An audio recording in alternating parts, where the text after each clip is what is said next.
an ordeal, but a celebration. Let's hope what we learn today we can practice, and practice with each fragility fracture or impending fragility fracture that we may see today onwards. Happy learning and happy discussions. All the best. Thank you. Thank you very much.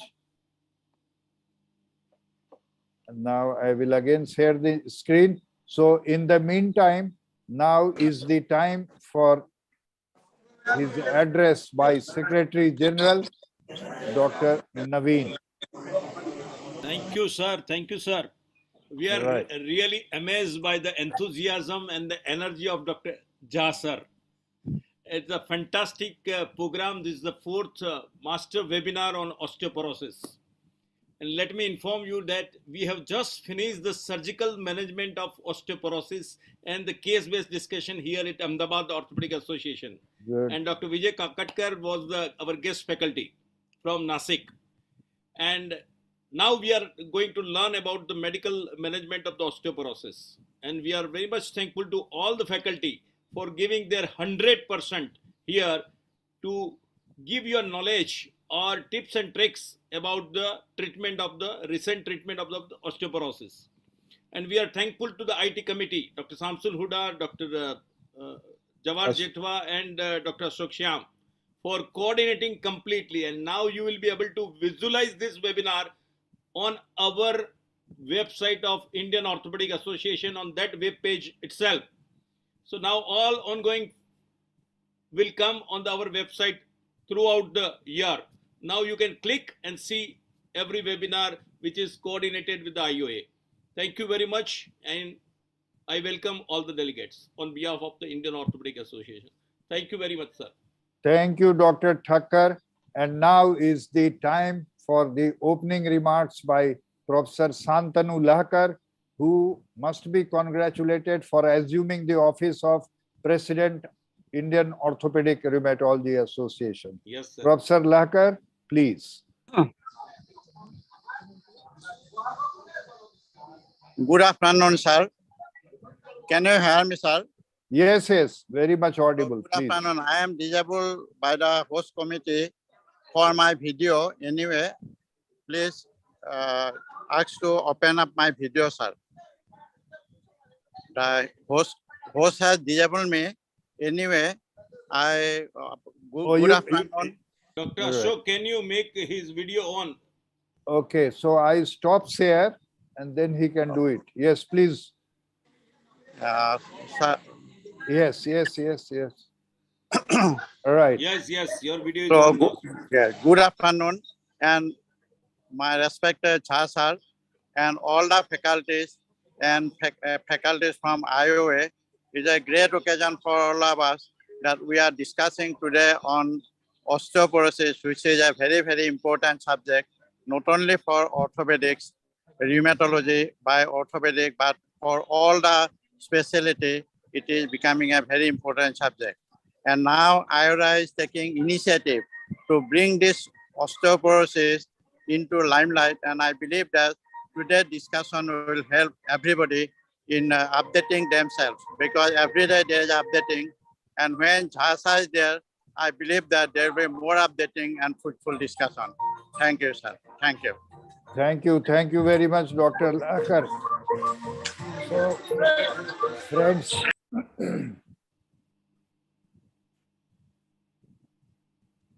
talking of osteoporosis, as has been spoken by learned speakers, we are happy that this afternoon we are having observers, which is a unique thing to have. Subir Mukherjee from Raipur, Swarnendu Samanta from Kolkata, Ravi Sauta from Gurugram, Dr. S.S. Samarnath from Bengaluru, Sarika Srivastava, an anesthetist interested in BMD and DEXA scan from Agra, Abhay Elhans from AIIMS Jodhpur, Gururaj from Delhi, and Alok Agrawal from AIIMS Raipur. We will have good contribution from their inputs on the various topics. So our discussion is classified into two groups, the primary osteoporosis and the secondary osteoporosis. Friends, talking about osteoporosis, as has just been outlined by our previous presidential speakers, it is a nightmare. By 2050, the projected number of osteoporotic hip fractures in Asia is going to be 3,250 and 6.260 million in the whole world. Now, morbidity associated with the fracture is very important to know, and that shows our concern. 20% death takes place within 1 year. 30% get permanent disability.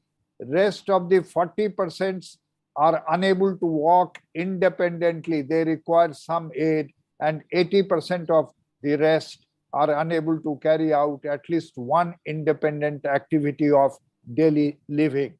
Friends, a retrospective study suggests that vertebral fractures are the fractures which are underdiagnosed. So, out of 132 patients, only 25 have received treatment.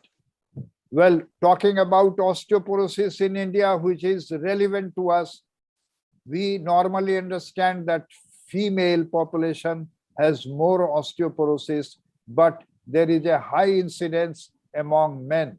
Now, the figure says, though it must be an old figure, 1 out of 8 males and 1 out of 3 females are having osteoporosis, out of which hip fractures alone are equal in India in men and women. Lower age of peak incidence is comparable to the Western world figures, but the peak incidence about 50 to 60 years of age is 10 to 20 years younger than the Western world. Now, this is such a common fracture. Talking about the WHO pattern of epidemiology, women suffer more than men, and 1/3 of women are aged 60 to 70, 2/3 of women are aged even 80 or older. 1 in 5 men over the age of 50 sustain fragility fractures. 30% of women more than 50 years, 1 or more vertebral fractures are there. Women with vertebral fractures, number 1, 5-fold increased risk of a new vertebral fracture is there, and 2-fold increased risk of hip fracture is there. 1 more woman in 5, another vertebral fracture within a year is likely to take place. Well, comparing the osteoporotic fractures with other diseases like heart attack, stroke, or breast cancer, 1,500,000 patients, 750 are vertebral, 250 are other sides, 250 are forearm, and 250 are hip. And it is much larger than the other diseases. Well, talking about osteoporosis, you have to talk about peak bone mass. So this peak bone mass, which is achieved in men and women between 30 to 35, it is lesser peak bone mass in women than in men. Well, like diabetes, we say there type 1 and type 2. So here also osteoporosis, primary osteoporosis, type 1 is postmenopausal, type 2 is senile or age-related, and the secondary osteoporosis we will be talking about, which is related with various diseases. Well, friends, what becomes more important when we talk about osteoporosis is the mass and the architecture. Dr. Pannak Bhushan, have you joined? Pannak perhaps has not joined, so when he joins, he will be speaking on his topic. So can I request the next speaker, Professor Manish Khanna, who speaks on challenges faced while managing osteoporosis. Professor Manish. So, will I request to restore my share screening? Oh, yes, sure. Please. Thank you.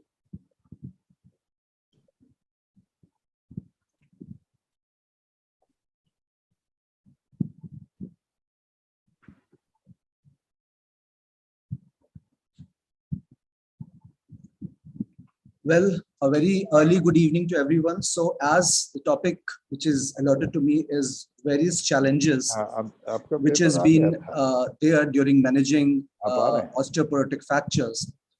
So I would like to draw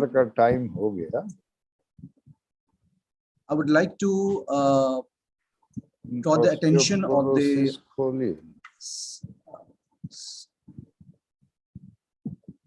So I would like to draw the attention of everybody here that we face a lot of challenges while managing osteoporosis in our day-to-day practice. Maybe a medical challenge means the drug is not responding or the patient is not responding to drug, vice versa. Secondly, when we have an osteoporotic fracture, while we manage surgically, so definitely there are a lot of challenges which we need to focus on. So my presentation would be divided into two: how to deal the medically management challenges and what to keep in mind while managing the osteoporotic fracture. While I'll always say, while performing neck surgery, osteoporotic surgery, because we do a lot of osteoporotic surgery, starting from trochanter and everything like that, even to proximal humerus, whatever it may be, that whether we are treating simultaneously the root cause of osteoporosis or not, number one. Number two, do we have designed a sufficient plan management for this fracture? So important challenges are to be addressed in this way. Why the failure of osteoporosis therapy occur? Why whether we are addressing the causes properly or not. Secondly, are we updating ourselves with the latest consensus which is available, because that's very important. What is going on should be in our mind. And lastly, but not the least, is challenges while doing the peri-surgical procedures. Now, coming to the first thing, why failure of osteoporosis therapy occur? Are we addressing the causes appropriately? Usually, this is a conventional chart. I think everybody would be appreciating it. Usually, when we start the management, then most of the time we miss few of the questions, few of the points, and that may be troubling us when the patient is not responding to the therapy. Like, for example, everybody know us that alcohol, cigarettes, and high caffeine intake has got a very important role in management, because definitely we need to take care that whether with the therapy the patient is still on the nicotine or not. What is the caffeine intake? Because caffeine, for example, a cup of a coffee having 95 milligram of caffeine, which is pretty good. And these days, these youngsters, everybody is more on coffee, so it is very important. And coffee with this nicotine is again a killer. We all know alcohol abuse is there. Similarly, we Asians have a little more tendency, so that is altogether same. And the thin framework has been indicated by the previous slide also. Thin framework persons are definitely having more chances. So we have to keep in mind, and definitely there is a link between alcohol and osteoporosis. As we all surgeons, all doctors, everybody is into it. So we should remember that if we are taking alcohol, it will going to interfere with the vitamin D absorption, vitamin D formation in the body rather, and alcohol absorption of the calcium. So that has to be kept in mind, how many days the person is having, and then whether he's on teriparatide or ibinronate or whatever it may be like, we have to take care of it. That is a very challenging situation which we miss. Again, similarly, osteoporosis is a polygenic disorder. So there are several genes which are regulating the bony metabolism, bone mineral density. According to the recent study by 2019, even 75% of our BMD is responsible with a genetic component. So that has to be kept in mind, that why this person is not responding to particular treatment. Similarly, the secondary osteoporosis, in which we know very common is steroid and immunosuppressants, rheumatoid patients, so anticonvulsant drug. Many times we miss to ask whether the patient is on any anticonvulsant or not. Because there are so many youngsters who are coming with a comminuted fracture of the wrist or maybe the elbow with a not so much bigger injury, trivial injury. They are on eptoin. So these are the things which have to be remembered, which have to be taken care of, whether the osteopenia is there at that particular time, so that your medical as a surgical part will be over. Similarly, hypothyroidism is common, no doubt about that, but it is nothing to do with the osteoporosis. But hyperthyroidism will have again more rapid bone loss. So that we have to take care. I'm very much sure if we take care of all these components, then definitely the results would be, the challenges would be less in the medical therapy failure. Commonly, the failure of osteopathic therapy may be due to the compliance issue, that we can't do it just by talking and discussing with the patients and yourself. Inadequate calcium, we all know, comorbid condition we have just discussed, medication we have just discussed, and lack of efficacy of existing therapy. True to some extent that yes, efficacy may be not very good. So are we updating ourselves with the latest consensus? That is very important. There are a lot of consensus which are coming round about, and this is a good forum where we can update ourselves that what the latest is going on. Well, according to the various conditions, we start anti-osteoporotic therapy for the medical or the surgical region for the patient, and we further need to monitor the side effect as, for example, the pathological fractures, which may be trochanter, mandibular fracture. We all know with the bisphosphonates, nothing to discuss about that.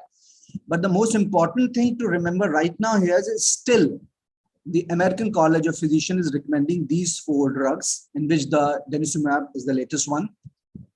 And we need to remember that bisphosphonate, in which the alendronate and zoledronic acid, which is very favorite for us, all of us, it has a strong binding capacity to the bone. That means you have to remember the what we call as the drug holiday. Just keeping on giving the drug and just waiting it, and you may be landing up with the patient's pathological fractures, or the compliance will be bad. So this has to be kept in mind. What is the duration? Should be the drug holiday? The American College of Endocrinologists still have 2020 guidelines are again the gold standard: alendronate, bisphosphonate, zoledronic acid, denosumab for the first line for the high risk fractures, and again for the first line high risk fracture who are not able to use oral are these denosumab and teriparatide. Sequential agents, anabolic agents can be added. That we have to remember. But when I think after 5 minutes we'll be able to sell on the other slides. First line agents for the spine is ibendronate and raloxifene. We have to remember that raloxifene is a drug for spine, not for the non-vertebral fracture. So these are the things which will help in assessing the patient. Now, very important thing, which I'm not going to go into detail, is the high fracture risk. Once you have known that this patient is of high fracture risk by the FRAC score, which is available online, then definitely you can pick up a right drug. And if the right drug is not responding, suppose bisphosphonate or teriparatide is not responding, many times it's not responding, then there are the sensitive test markers also available in the market, which are costly process, for example, PINP markers, which can be worked up, which can be done so as to find out whether the patient is responding to the treatment or not. So these are the different markers. Bone alkaline phosphatase, age-old markers, we all know for the Paget disease, so nothing to do and discuss here. But definitely PINP, that's the 4th marker, and the formation and resorption marker. First, NTX is very important. This is a slide which tells every story of everything about the osteoporosis and the complications. Alendronate, which is the most common drug which we use. Now, this alendronate is supposed to decrease the osteoclastic activity, we all know. But unfortunately, it also decreases the PINP marker. So to some extent, long-standing alendronate giving will be definitely helpful in inhibiting the osteoclastic activity. But to some extent, the osteoblastic is also decreasing. So in the long run, you have to work it out where the window period is to be given. Teriparatide, it is wonderful. It increased the PINP marker, as you can see, very well, tremendously. Altogether, it also increased CTX marker. That is a resorption marker. But since the blastic activity is more, so we don't have a problem. That is why the more challenges which we face is a long-standing alendronate. Similarly, if you are managing the severe osteoporosis, because along with your scoring, then whether the single drug is advisable or double drug. So it is again a long story, long discussion, which can't be done at this juncture. But definitely, if you go and search the articles and publication, now it has been recommended that yes, sometime you can go for the combination therapy, although till date the American College of Endocrinologists have not recommended. So publications are tremendous when teriparatide can be added with the densumab or with the alendronate, whatever it may be like.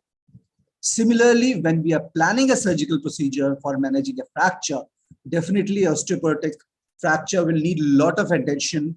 Dealing with osteoporotic fracture needs to remember a lot of things for the age, sex, and the quality, the combination of the bone, and what is the duration. So that we need not to tell, but definitely with the challenges which we face while replacing a partial hemiarthroplasty or osteosynthesizing anything. So implant loosening is there, intraoperative fracture, which may be heterogenic, or refractures are there, which needs attention. We should be able to remember, and still very much clear to remember in our mind, that osteoporotic therapy means bisphosphonate therapy is not going to interfere with the fracture union, because it is a drug which is given and regulate the remodeling phase, which we are not bothered about, which we are more bothered about the union. So this have to be a very important concept, which should be very well incorporated in all the PGs and all the young orthopedic surgeons who are listening here right now. And we all know that implant longevity depends upon the quality, fracture pattern reduction, implant design, and implant placement. So definitely last three are under control, but we are not under control for the bone quality and what is the fracture pattern. So we have to take care a tremendously large amount of portion on these last things. Implant loosening is a typical problem, very difficult to manage, but definitely it has been very well reported. Like in normal cases, you can have 10 to 25% implant losing without any rhyme and reason of osteoporosis. But definitely decreased holding power of plate and screw fixation is a problematic situation in which it has been done a lot of clinical trial, a lot of reports are there that bisphosphonate, alendronate, they are a wonderful drug, which in a long standing, you can work it up with a screw fixation, a long standing way. Similarly, in periprosthetic osteolysis, which we do maybe a unipolar, bipolar, which is a lot of a challenge as we are placing an implant in a remodeling bone, a dead implant in a remodeling bone. So we have to keep in mind that whether this osteolysis would be there. In that case, you have to take care of the osteoblastic activity more fast in that patient, maybe with the teriparatide according to the low BMD. And definitely the surgical care of valgoid placement and calcar is not to point to discuss here now. And still then, it's a natural process of a periprosthetic osteolysis, which we can't do it. So verdict is very much clear. As soon as we are placing doing a hemiarthroplasty, maybe cemented or whatever it may be, the first month is the period from where this osteolysis start. If the bone is very much osteoporotic, you'll need to have a speed up to a very aggressive management while preventing it, because these alendronate or bisphosphonate or zoledronic acid takes a long time to act. We have to work it up which type of fracture which we are dealing about it. So in end, I would like to say that this is a slide which will show the effect mainly of vertebral component, and as we are discussing in the inauguration part also, that vertebral fractures are very important. So we have to keep in mind where we are focusing, whether we are focusing on vertebral fractures or whether we are focusing on non-vertebral fracture, and accordingly we can pick it up the drug as wise. So peri-surgical anti-osteoporotic therapy, otherwise also medical part of it, is a paramount important and should be implemented as soon as possible and should be taken care of regularly with the patient convenience, with your convenience. It is not the end of the day when the stitches are being removed and patient's out. The patient may come back again with another fracture. It's good for the pocket, but still it's not advisable. Thank you for a very patient hearing. Thanks a lot. Thank you, Professor Manish Khanna. I didn't introduce him because he does not need any introduction. He has been the pioneer worker in the field of Indian Orthopaedic Rheumatology Association, and he is professor of orthopedics at Ayodhya in a medical college. So now the next speaker is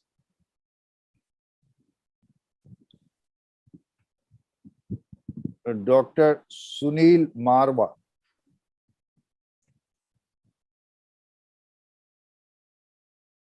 Dr. D.P. Bhushan has joined, sir. Okay. So after Dr. Marwa.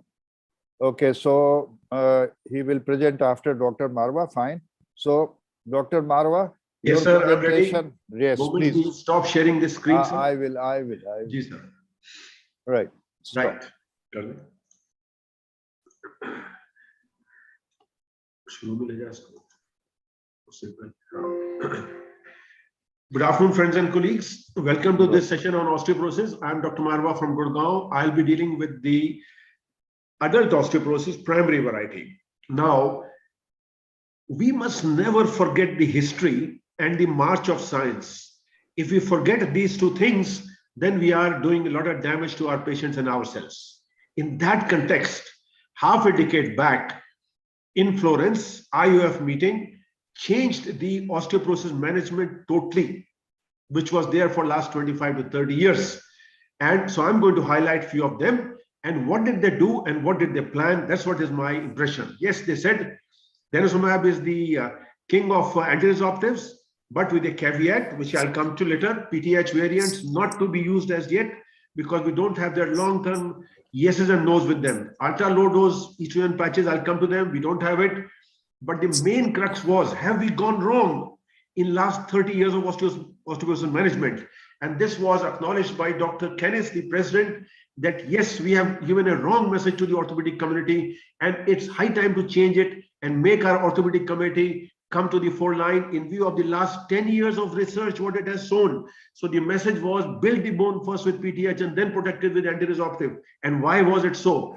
When we have this bone on the left-hand side, minus 2.5, and we try to protect it with antiresorptives, what do? We are not improving the bone. We are only making it more stiffer, less tensile, so it breaks more easily. But that's not the only issue. The issue is when we are in a further soup and we come in with PTH to wake up this bone, it goes down further in next 6 months' time. So 6 months, it is still dropping further. And not only that, when it starts to wake up and come back, it does not reach the height where it would have reached properly if we had used the original molecules in the correct direction. Now, for last 25 to 30 years, this is what is the orthopedic pedigram for pharmacological treatment options. On the left side, antiresorptive, right side, anabolic. Hormone replacement therapy came and went in mid-90s. SERMs, we handed it over to the gynecologists. They are quite useless as an antiresorptive. Calcitonin came in 92. I used it. But by 95, 96, we had realized it is not an antiresorptive. It only gives pain relief in vertebral spinal fractures for a few 3 months. By the time antibodies have built and it's gone. Oral bisphosphonates came in a very big manner in 96 onwards. But by 2003-04, new kid had come on the block. That was zoledronic acid, and it was slowly but certainly removing the oral bisphosphonates from the scene. Why? Because it was working 8 to 10 times better than the oral bisphosphonates for the job which we were giving them, and also with lesser side effect, but with a caveat, but with better patient compliance and everything. So this is the march of science. Then comes in 2005-06 denosumab. Now, denosumab sidelined zoledronic acid by the time it came into good use by 2010. Why? Because denosumab works at both the cortical and trabecular part of the bone, while the zoledronic acid works only on the trabecular part. So we were getting a better kick with the drug we are using. Also, the compliance was better. Also, by now, 18 years, we have not had a problem with denosumab behind this scene. The 10-year study has been released. 12 years is coming in tomorrow or day after. But behind the scene, it is an 18-year follow-up, my friends and colleagues. So on the left side, we are left only with denosumab if we are working with today's science. On the right side is teriparatide. Teriparatide came in 1998. India, it entered 2000. It is still the only anabolic that we have. Everything else is not there for us. The new abaloparatide and all, we do not know their long-term good and bad things. So not recommended by the IOF. The newer one, Rosumoab, have come, very expensive, but we do not know their long-term good and bad. So they are not in the pocket. Okay, now what changed all this whole pedigram? This was a study done by American Hospital Administration, started in 2007-2008 and concluded after 4 years. 4 years long trial, my friends and colleagues, double-blinded trial and it was published first time in Lancet, and then came back in the Journal of Endocrine Metabolic in 2014, and then saw the light of day in 2017 in the IOF Summit, when it was taken as the holy grail of osteoporosis till that date. And what is it? It was seen 1/3 of the patients were given double-blinded, both Forteo and Prolia. 1/3 were given only Prolia, 1/3 were given only denosumab. And what was seen after 2 years? 2 years of concomitant teriparatide and denosumab therapy increases BMD more therapy than either therapy medication alone. So it just reinforced our use of combination therapy when we are really in trouble. But this message had been given an FDA approval in 2004, that long back. But by this date, it further got it. And because before that, I was using zoledronic acid and teriparatide as combination till I got Prolia in hand. Now, of course, it's Prolia and teriparatide only. Now, this was on expected lines. But what happened here? When we went to data switch study, and this same group of patients, one group, the 2-year teriparatide was now put on denosumab, the denosumab on teriparatide, and the combination to denosumab because it has 2 years of teriparatide. Now, this was the game changer, my friends and colleagues. We can't go back on science. We can't go back on history. We must learn and take it forward from there. So what was seen? It was seen that the patients that were on combination therapy, when continued on denosumab, stayed the highest in all quadrants. The patients that were on teriparatide, when put on denosumab, stayed the next highest. But mark you, my friends, look at the third line, the lowest line in all the 4 graphs, and you can see this is the line of denosumab patients being put on teriparatide now. So when you switch from an anti-resorptive to an anabolic, which is the case for us in 99% of our patients, the bone is going to drop in next 6 months' time. And this has been proved by science before it starts to pick back. Now, when it starts to pick back after 6 months, still it does not reach the improvement that it would have reached otherwise if we had used it wisely. So, transiting from teriparatide or combination therapy to denosumab further increase BMD, but transiting vice versa from a anti-resorptive to teriparatide, be prepared for 6 months drop and not such good bone at the end of 2 years. This is the message. This is the crux of the thing. Build the bone bank before you freeze the bone bank. This is what I want to sink in. This is what should be sink in by our current orthopedic surgeons, because if this doesn't sink in, we are nowhere. There are only 2 drugs on the horizon: denosumab left side, teriparatide right side. So there's no confusion about battery of drugs and side effects and all. But how to use it, that's what is important. Coming to the denosumab advantages, long-term 10 years has already been released about 3 years back.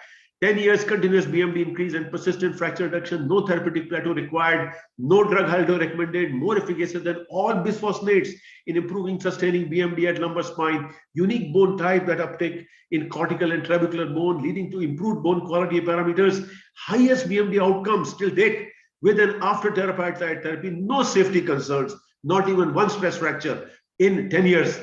Only anti-resorptive drug approved for all stages of renal failure. You can give the drug without changing the dose, without doing any test. Offers long-term compliance advantage. Every 6 months, a subcutaneous injection. Patients take it very well. The only caveat is osteoporosis is a lifelong disease. And when you stop this treatment, in a year's time, the bone starts to fall again. But that would be the case because it is to be managed lifelong. So tell the patient this is a lifelong disease and you need to make it a lifelong management. If once you don't break the hip or if you're broken, you don't break it again. So what was the adequate regime for the females? At and around menopause, start microincisional dermal patches. This is not HRT. We don't have it still. But the gynecologists have shown that it differs the requirement of formal osteoporosis treatment by 5 to 10 years. We do not know the science behind it still. When the FRAX score starts showing fracture risk, not the BMD, when the FRAX starts showing fracture risk, start PTH, build the bone bank, followed by denosumab. If fracture happens while you are building the bone, come in with PTH, with denosumab right away. Turn it into a combination treatment. For males, simpler. When the FRAX scores are showing fracture risk, start PTH, build the bone bank, and then protect it with denosumab. If fracture happens, add the combination treatment, denosumab right away. So it's a very simple algorithm, my friends and colleagues, and it should sink in into us why we have to give this to our and the coming in orthopedic surgeons, both in males and females. If starting point is a fragility fracture, which is there in 90% of patients, start with the combination treatment, PTH and denosumab. Don't start fooling with one drug, because if you want to give the patient the best what is available to science, then this is what is available. If transiting from anti-resorptive to anabolic, which is there for 99% of patients, start combination treatment, PTH and denosumab. This will help to reduce that 6 months of drop, which we expect. This will only help reduce, not take away the problem. But sometimes we don't have a choice because the patients had already had all this nonsense before. So the message was very clear. Build the microarchitecture first with PTH and then protect it with denosumab. For emergency and transiting treatment, combination management is the way to go forward. So my friends and colleagues, I give a very definite, simple, straightforward message, but it has to be sunk in, because I still have about 30 seconds. I'll give another message is that 2004 to 2014, I was fighting a lonely battle about the combination treatment. Lots of meetings I would go in the country and outside the country, and for a difficult case, when I would propose combination treatment, I was sometimes told that this guy is talking nonsense. Dr. Ravi is here, he knows it. Dr. Verma knows it, we were in the same meeting. And Dr. Ramchatta was here from Bombay, he also knows it, that people sitting in the chair gave that message, that this is a wrong message, please remove it from your brain. And today I'm very happy that those people have been removed from the chair, not me. Similarly, in this stage of osteoporosis management, with half a decade of this current information, we should not give the unscientific information to our younger colleagues so that they are confused what to use, how to use, when to use. It is a straightforward message, and we should work with the science and not give a politically correct message. Thank you very much. I'm a little bit, I get emotionally involved. Sorry about that. Take care. Bye-bye. Thank you. Thank you, Professor Marwa, for your emotional. Yes, Dr. Alok, you will be allowed to intervene in the question answer session. Please wait for that time. So an emotional appeal is scientifically best, but you are so firm and your message has gone home that build the bone micro architecture first. Will it be teriparatide, or it can be substituted with some other drugs? We will be talking in our question answer session. May I now request Dr. Pannak Bhushan to speak on definition of osteoporosis in relevance to fragility fractures. Dr. Pannak? Right, sir. Please. Am I audible? Audible and visible too. Sir, as many things have been told by others, I'll just stick to the surgical part of my management. So no more slides now, because many of the things have been covered. No, First, but your topic was definition of osteoporosis in relevance to fragility fracture. Please right, go ahead. Sir. Go ahead. So the fragility fracture is the fracture when the insult or the onslaught is just from standing, fall, or less. If the patient has fallen from the standing position, or if the lesser trauma is there and a fracture has occurred, then it is known as fragility fracture. It is definitely associated with many things like BMD less than minus 0.25. Then the other factors which come up, as told by Dr. Marwa, that the architecture and the geometry of the bone. Usually, invariably, the fractures of the neck femur and the fracture of neck humerus are fragility fracture. The fracture collis distal radius is fragility fracture. The fracture of vertebrae is fragility fracture. And as the time goes by, the first fragility fracture to encounter is collisus fracture or the lower end radius fracture. After 15 to 20 years, that is around 60 to 70, the second fracture which is encountered by the clinician is the fracture of neck femur or the fracture of proximal humerus. And at the 70 plus age, there are chances that the vertebral fracture will come in. Now again, once the fragility fracture has occurred, and as told by all the speakers, we stress ourselves to the incidents. Once a cop, always a cop. Once a doctor, always a doctor. Once a fragility fracture is there is always a chance of second fragility fracture, for which we are preventing. But nevertheless, I will be talking on the other side. The first thing to intervene, Right, sir. surgical aspect, we are keeping some other program. Today we are only talking about medical management. So, is that right, sir, over the from people your end? are again the juggling with the only 3 drugs. I think I should rest my discussion. And I had prepared for the management, surgical management of. No, that was not fine, the sir. topic. Right, sir. Okay, Right, so thank you very much for your inputs. Now we are going for presentation by Dr. Usha Sriram. Dr. Usha, are you there? Yes, I am. Yes, I am, sir. I'm Right, just sharing my screen. please.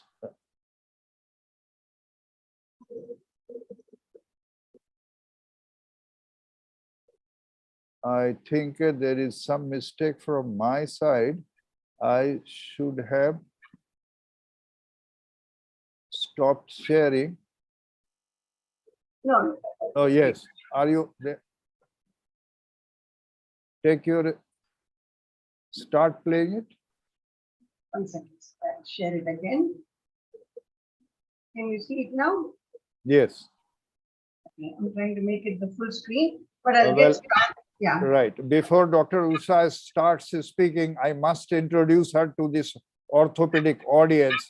She is the president of Indian Society of Bone and Mineral Research, and she is heading an institution which is a voluntary medical health services based in Chennai. So with this small introduction, and she is an endocrinologist as well. So Dr. Usha, please. Thank you, sir, and thank you for your very kind introduction and your kindness throughout this program to me. Thank you. And thank you, Dr. Amarnath, for introducing me to this great group and making me a part of this group. Till Dr. Marwa spoke, I was kind of confident that I was going to talk about non-biologic anti-resorptives and give the talk about the benefits of that. He's made such a strong emotional case. I think I'll have to place my case as well. So as far as the non-biologic anti-resorptives, what we have are bisphosphonates. I put it down in red because that's really going to be the crux of my presentation. The others we hardly ever use now. Estrogen, yes, in the PEPI trial and in the Women's Health Initiative, clearly it showed benefit in terms of building up the bone mass and also hip fracture reduction. But unfortunately, it also comes with side effects like breast cancer and also no real benefit maybe from cardiovascular risk when given long term. So right now we are limiting estrogen to use in women who have premature menopause, taking them up to the natural age for menopause, which is around 50. or women who are after 50 but having a lot of menopausal symptoms, and treating them primarily for the vasomotor symptoms, and then could take them up for the next few years. We are not continuing using it as a primary treatment either for managing or preventing osteoporosis at this time, only because Dr. Rajesh Malhotra was in another meeting and we discussed this. The main reason being that, following up women when we put them on estrogen with mammography or gynec examinations or other tests that they need becomes very time intensive and money intensive and work intensive, and women may not come back for a follow-up. So that's one of the main reasons in our country.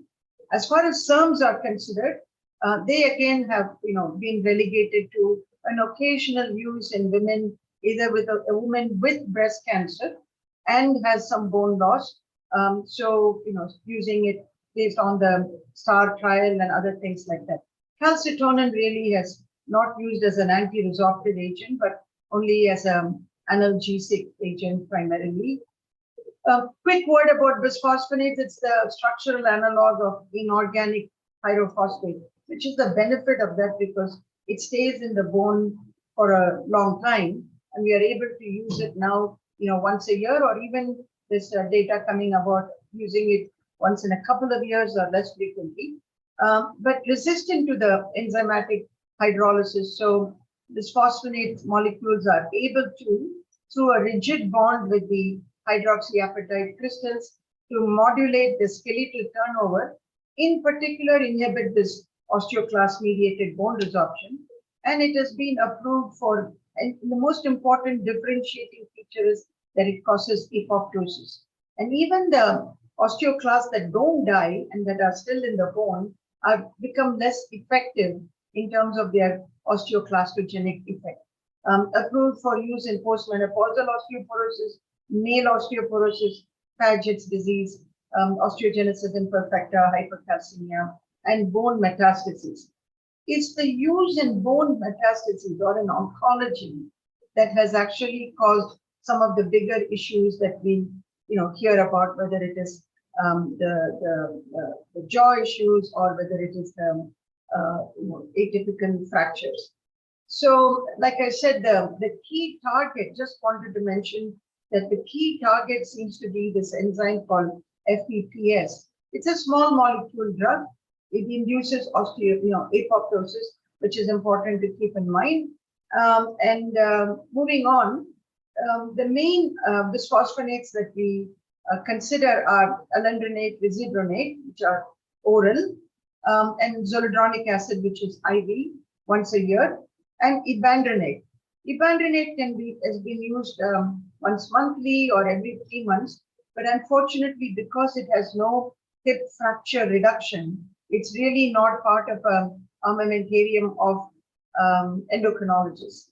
The drugs that we use are only alendronate, risedronate if we are using oral, and oral again have taken a backseat because compliance with oral becomes a very big issue, and people have to sit up, they cannot bend over, they cannot lie down, they have to take it with a glass of water. So all of these things, in almost every country where bisphosphonates are prescribed, the continuation, the compliance, adherence to therapy is very poor, which is what I think has made the IV bisphosphonate, which we give once a year, so popular. And we are able to make sure of the compliance because we give it. And it's also become less expensive now because many of the local companies in our country are making it. We have to infuse it. Previously, it was only available as 4 mg for oncology use. Now we have 5 mg, which is a dosage we should use for osteoporosis. And it should be infused slowly, minimum of 30 minutes or more. If we follow that, the risk of things like even the fever and other flu-like symptoms are less, and people tolerate the drug much more. So this is about the availability of the drugs. And when it comes to therapy now, we've got these anti-resorptives and we've got the anabolics, and each of them having their own, strengths. And I already mentioned the list of anti-resorptives we have. I didn't talk about denosumab or the other ones that are coming up, mainly because I've been asked to limit to the non-biologic, which is the bisphosphonate and estrogen and SERMs and calcitonin. And of them, I'm only going to speak on bisphosphonates because that's all we use in our practice. And I want to show the current recommendation from the endocrine group, and I'll show you in a minute. So major trials have shown the efficacy of these drugs. So it's very evidence-based in terms of both how much bone mass they can build up and also in terms of fracture reduction, because even if they build bone mass, it's not enough. Ultimately, we have to show in terms of fracture reduction and in terms of fracture reduction, primarily at the hip. So that is the gold standard when we are assessing these anti-fracture efficacy of drugs. So as you can see here, all of the 3 major trials I have listed.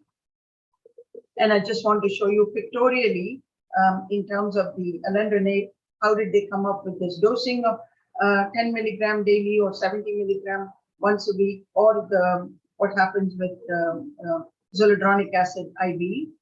Now, this is a algorithm that I'd like to discuss. This is an algorithm from UpToDate, which is written by Cliff Rosen and others who are the authorities on osteoporosis, and it is very current. So when we see a patient with osteoporosis, man or woman, we want to make sure that we check their calcium, because we want to make sure there is no hyperparathyroidism, one, that's causing the osteoporosis. The second thing is, if they're already hypocalcemic, and when we give them a bisphosphonate, they can go into dangerous hypocalcemia. So that is a baseline checkup we should do. Second is creatinine, because one of the things where we cannot use a bisphosphonate if the eGFR is less than 30. If the eGFR is less than 30, we have to go with denosumab. So once and vitamin D. There are 2 reasons why we have to check vitamin D. One is if the patient is vitamin D deficient and we give them a bisphosphonate, already bisphosphonate is going to cause some sort of a low bone turnover. And if they already have a soft bone, many of these patients can become profoundly symptomatic with bone pains. And the second reason is, of course, hypocalcemia. So once we have made sure that we have optimized their vitamin D, made sure their creatinine, calcium are okay. So if the calcium is high or low, evaluate for that, like hyperpara and other causes of hypocalcemia. If their calcium is normal, make sure we correct their underlying vitamin D. And then we should give and make sure the eGFR is more than 30. Then if it is not, obviously we have to refer the patient to somebody who is experienced in treating metabolic bone disease in CKD, which is very, very nuanced. And second is making sure that patient, we heard a very nice presentation on, ruling out secondary osteoporosis. So if the eGFR is normal, we really have to consider only one of 2 things, either anabolic therapy like PTH, or let's say we are going to consider bisphosphonate.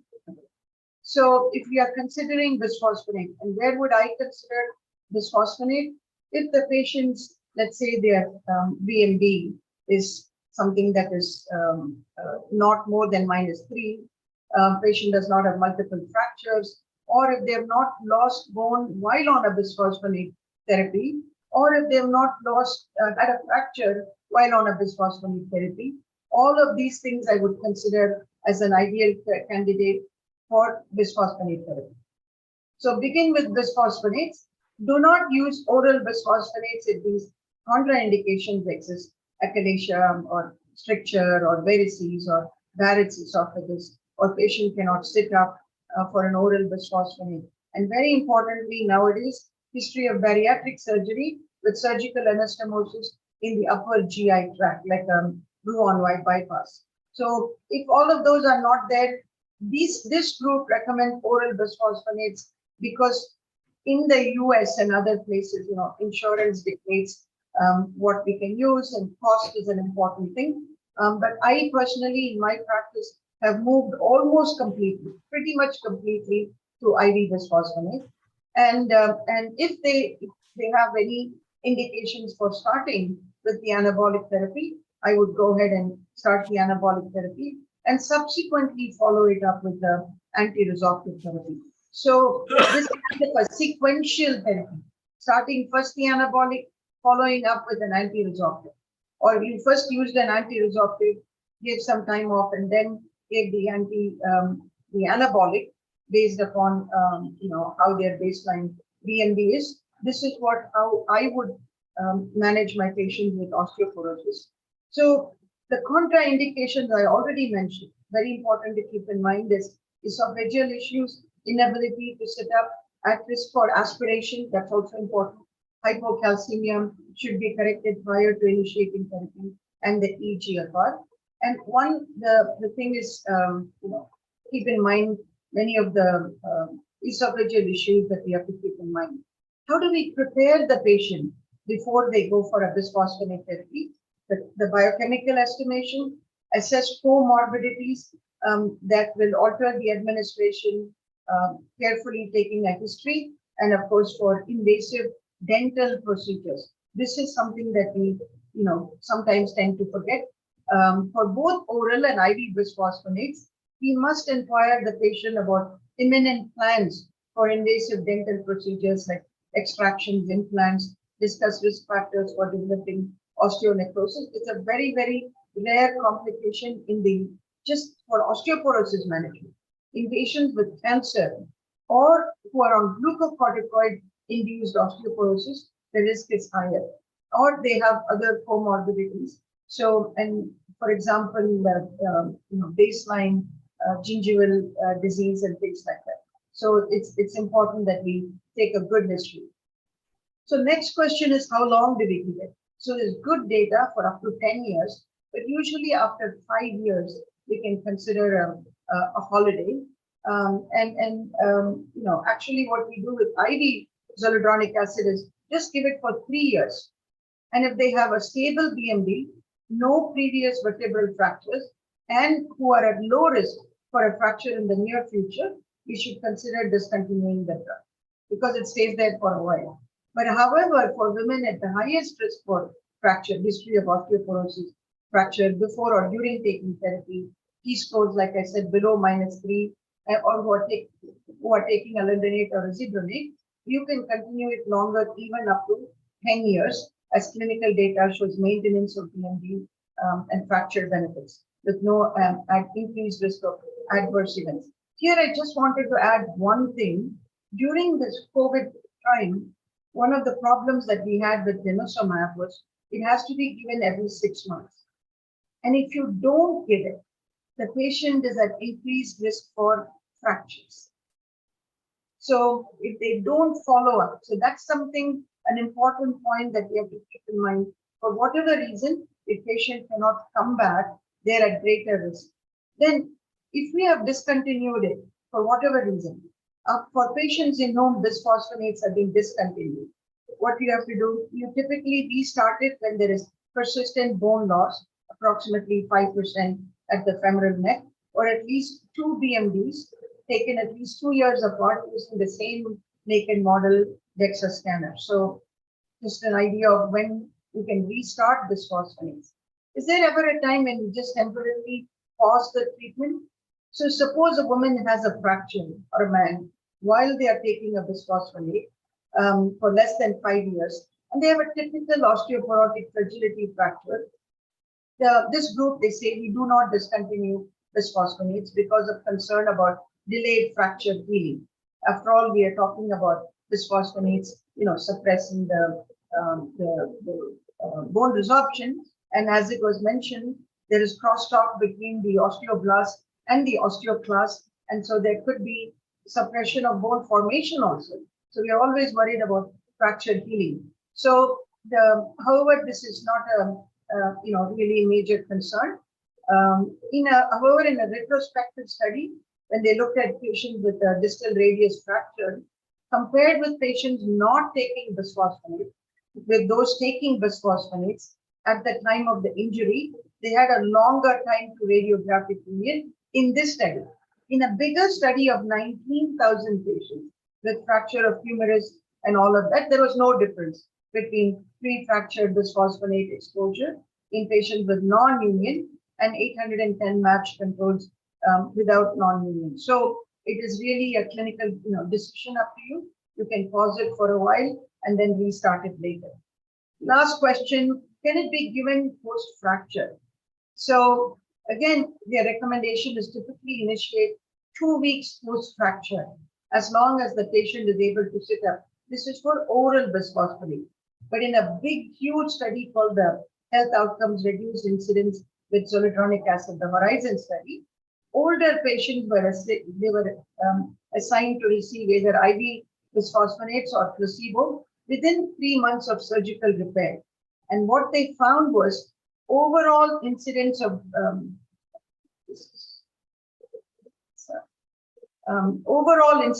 delayed healing in the zoledronic acid and placebo groups was similar. And in the post hoc analysis, there was also no difference in non-union rates between zoledronic acid and placebo when it was administered early within 2 weeks. So that's another option that we can give it within 2 weeks.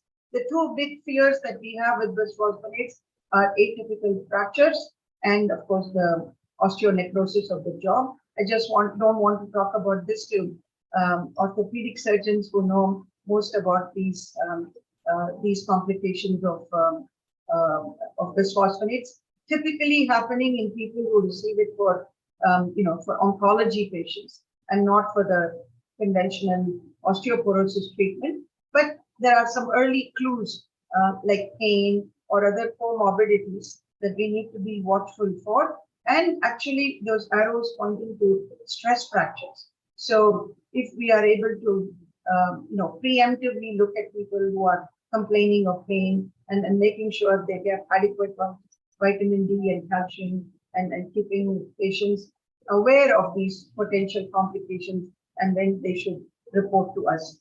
And lastly, as it has been mentioned before, the reasons for fractures are so many. While we can treat with anti-resorptive or anabolic, we also need to pay attention to all of these to decrease the risk of fractures. Thank you so much. Thank you, Dr. Usa.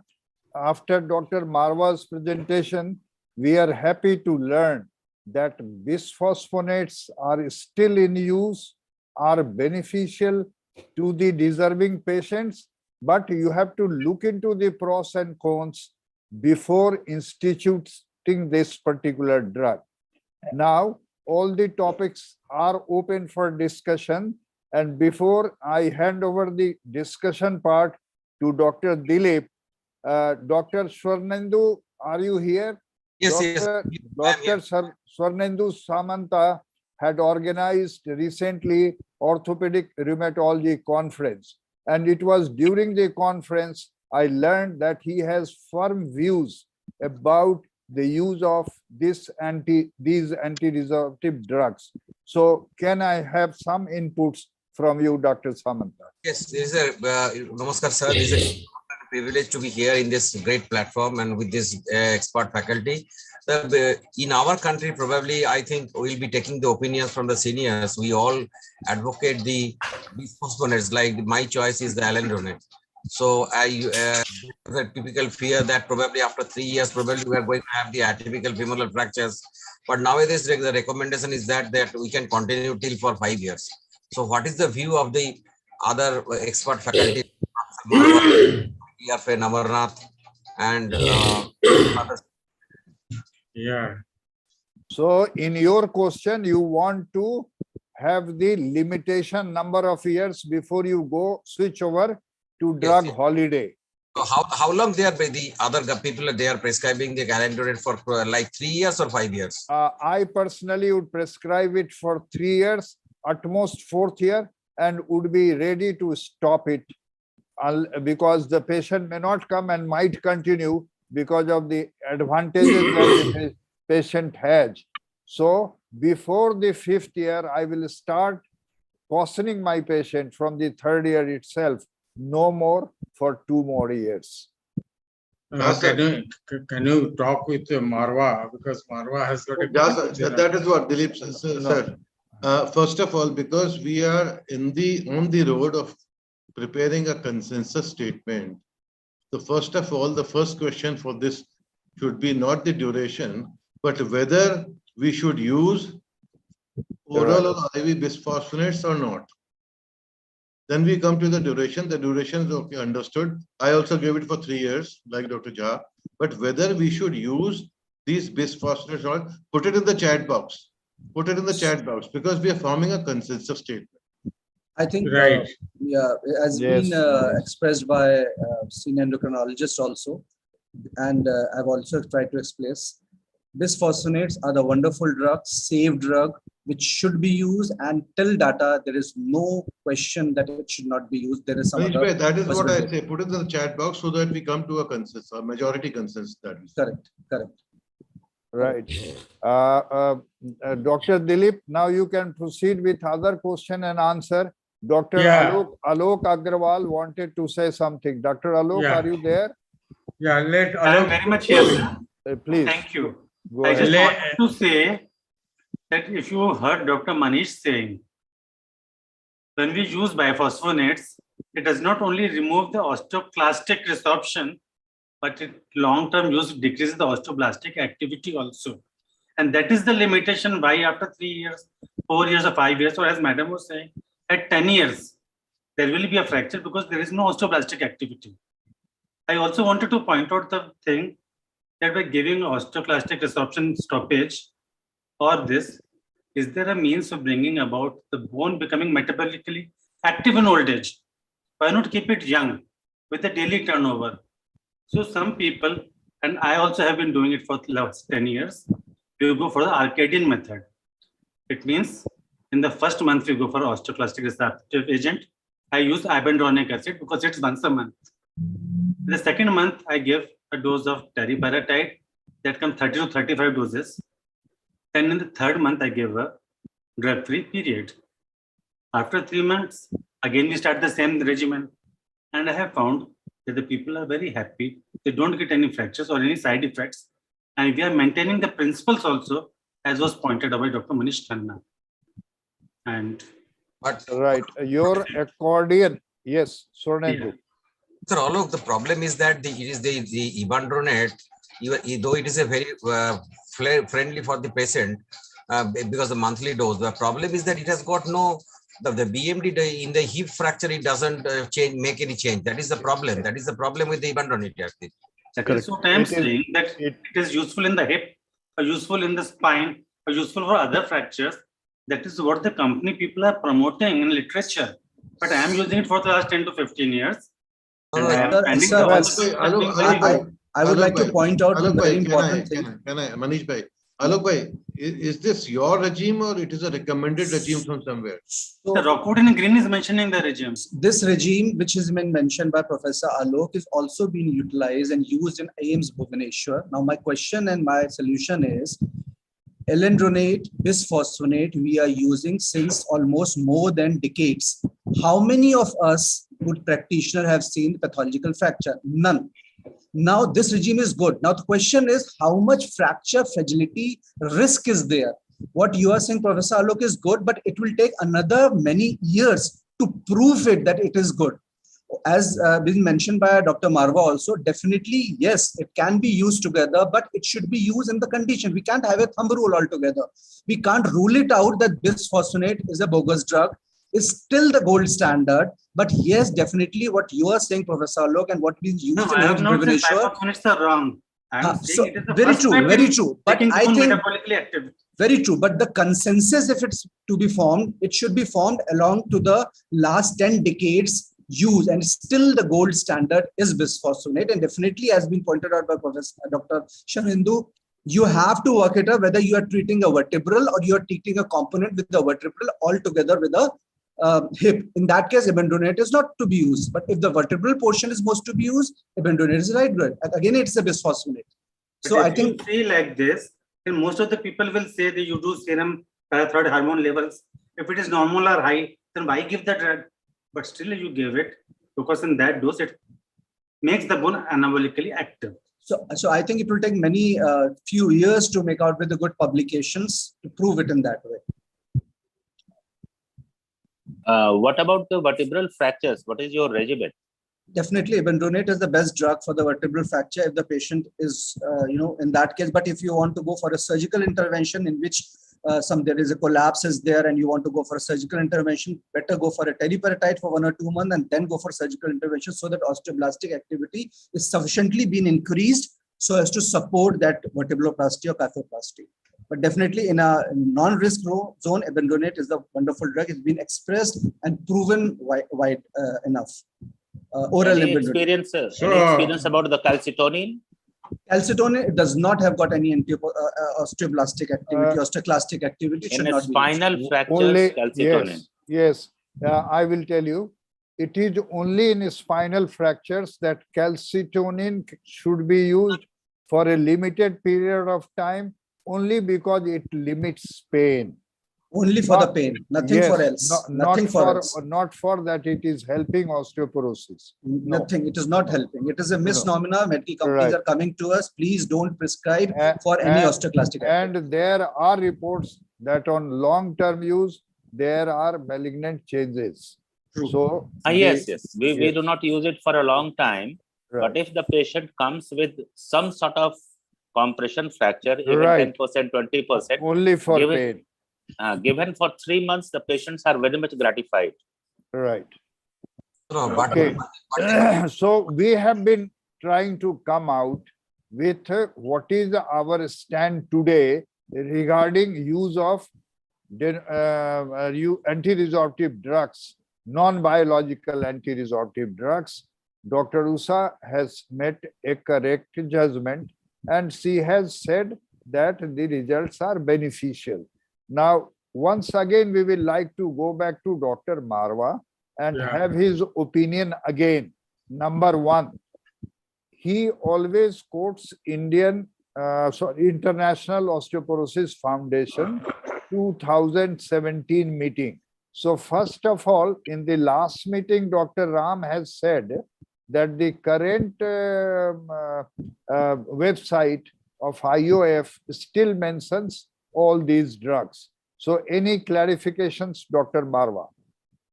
Sir, it mentions all the drugs, but that is not the regime educated. It doesn't mention that this is the drug regime educated.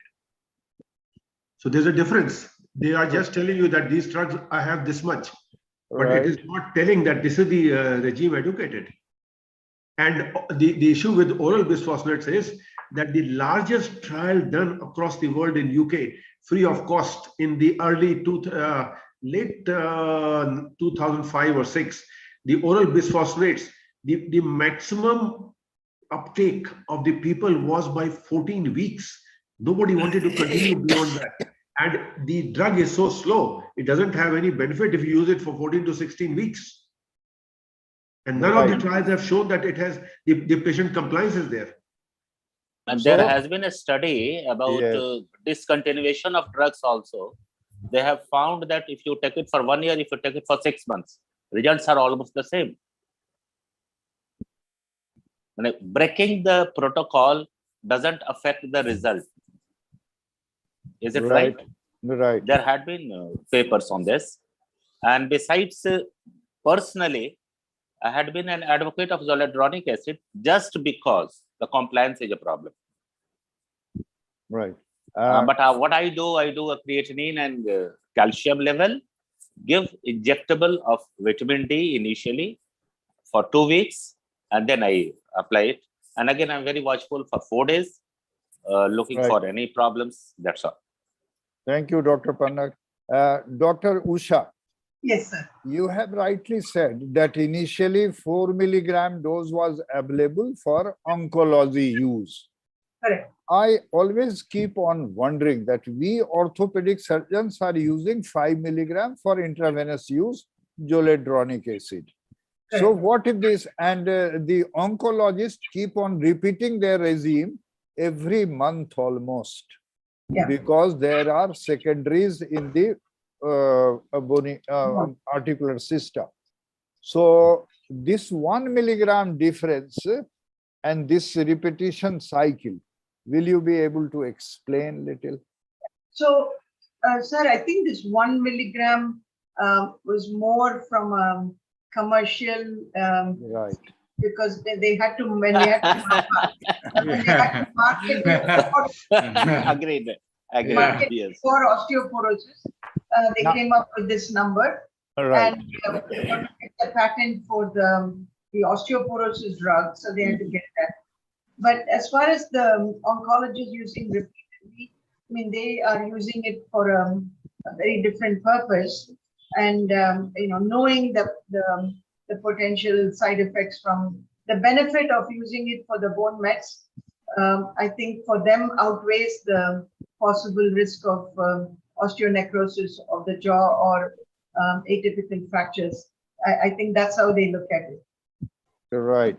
Now, suppose we all are in agreement with protest from Dr. Marwa, and we agree that in our socio-economic condition, ideal we cannot use, at least for the economic reasons.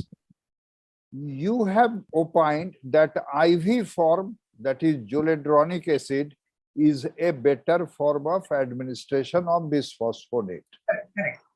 But in your experience also, when it is given intravenous, 1 in 100, or I can say almost 5% of the patients have very untoward gastric tolerance to this drug, and these patients are those who will look at you as if you have done great injustice to them.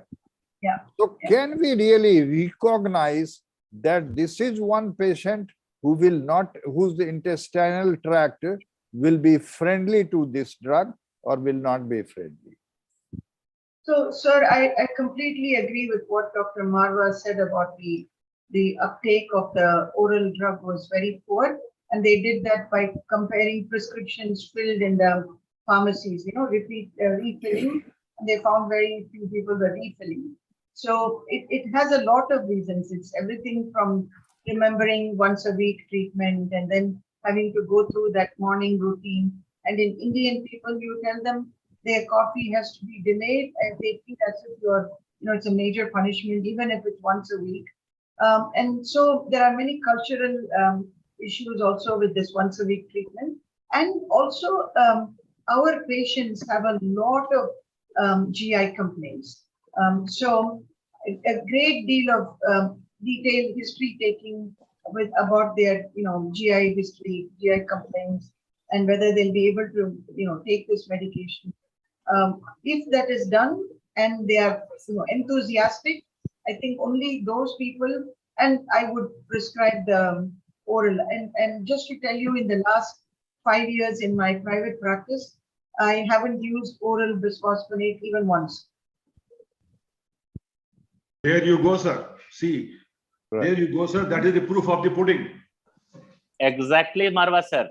The I last- use around 250 vials of zoledronic acid in a year, but I have stopped giving oral bisphosphonates. Sir, oral bisphosphonates I last used was 2004.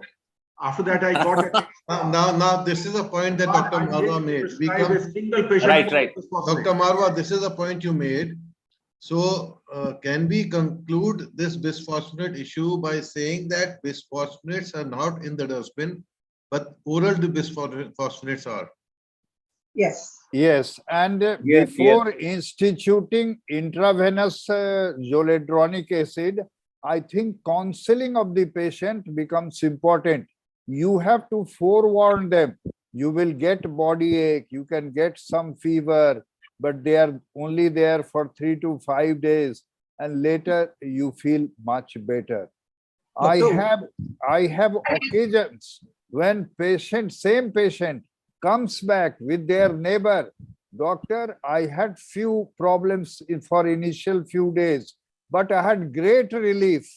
So I have brought this neighbor of mine, give that intravenous injection to this. Yes, so this sir. also Yes, happens. sir. It is very This- good. this With also- DP sir, Jha sir, Usha ma'am, Marwa sir, can we come to a conclusion on bisphosphonates? Dr. That Usha, bisphosphonates Dr. Usha, and- essential part of the treatment of osteoporosis. Now, what I will Yes, say, yes. Not oral. what I will say, no, we cannot say oral is 100% not to be used. I Yes, can sir. say preferentially, if Uh, possible, because putting in an intravenous may not be possible for a rural orthopedic surgeon. Dr. Usha, I just want to ask one thing more before moving ahead. When we ask the patient to have oral bisphosphonate and he's compliance, he's taking it, no GI disturbance. Plus, on the other side, a zoledronic acid being given to the patient. Again, there is no problem. Now, my question is, how much you see the rise in the BMD fast with the injectable or with the oral, if the compliance is okay? So zoledronic acid is clearly shown to be stronger, a stronger bisphosphonate, more powerful bisphosphonate.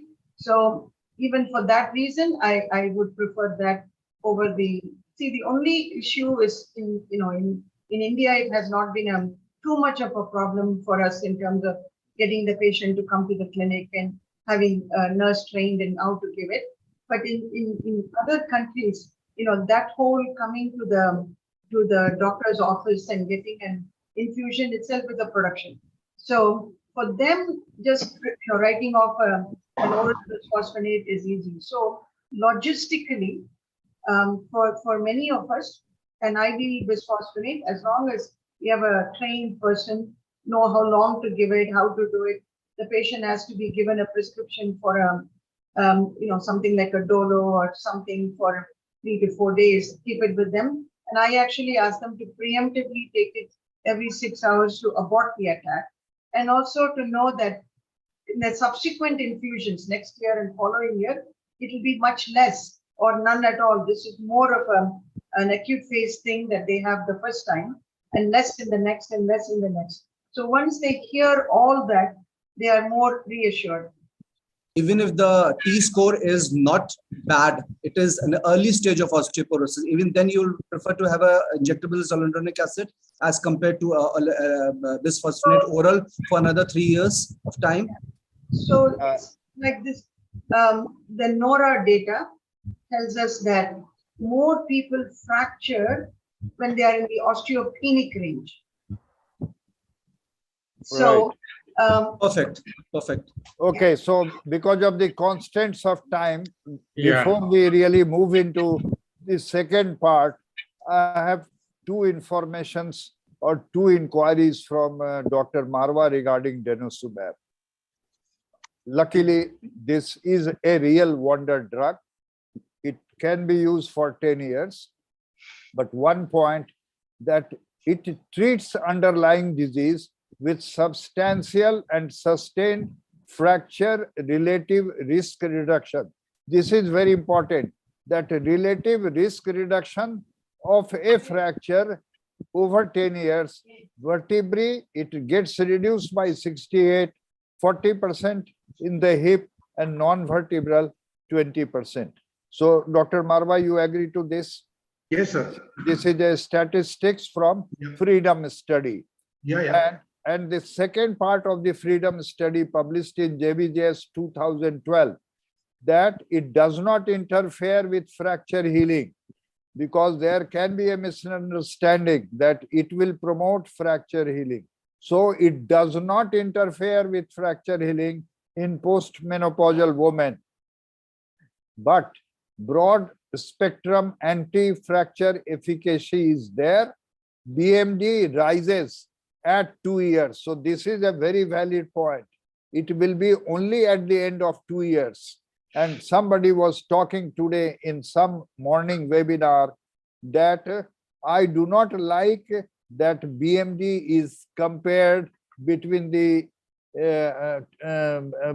previous year and the present year, because it may not rise so much, and then the patients are very critical.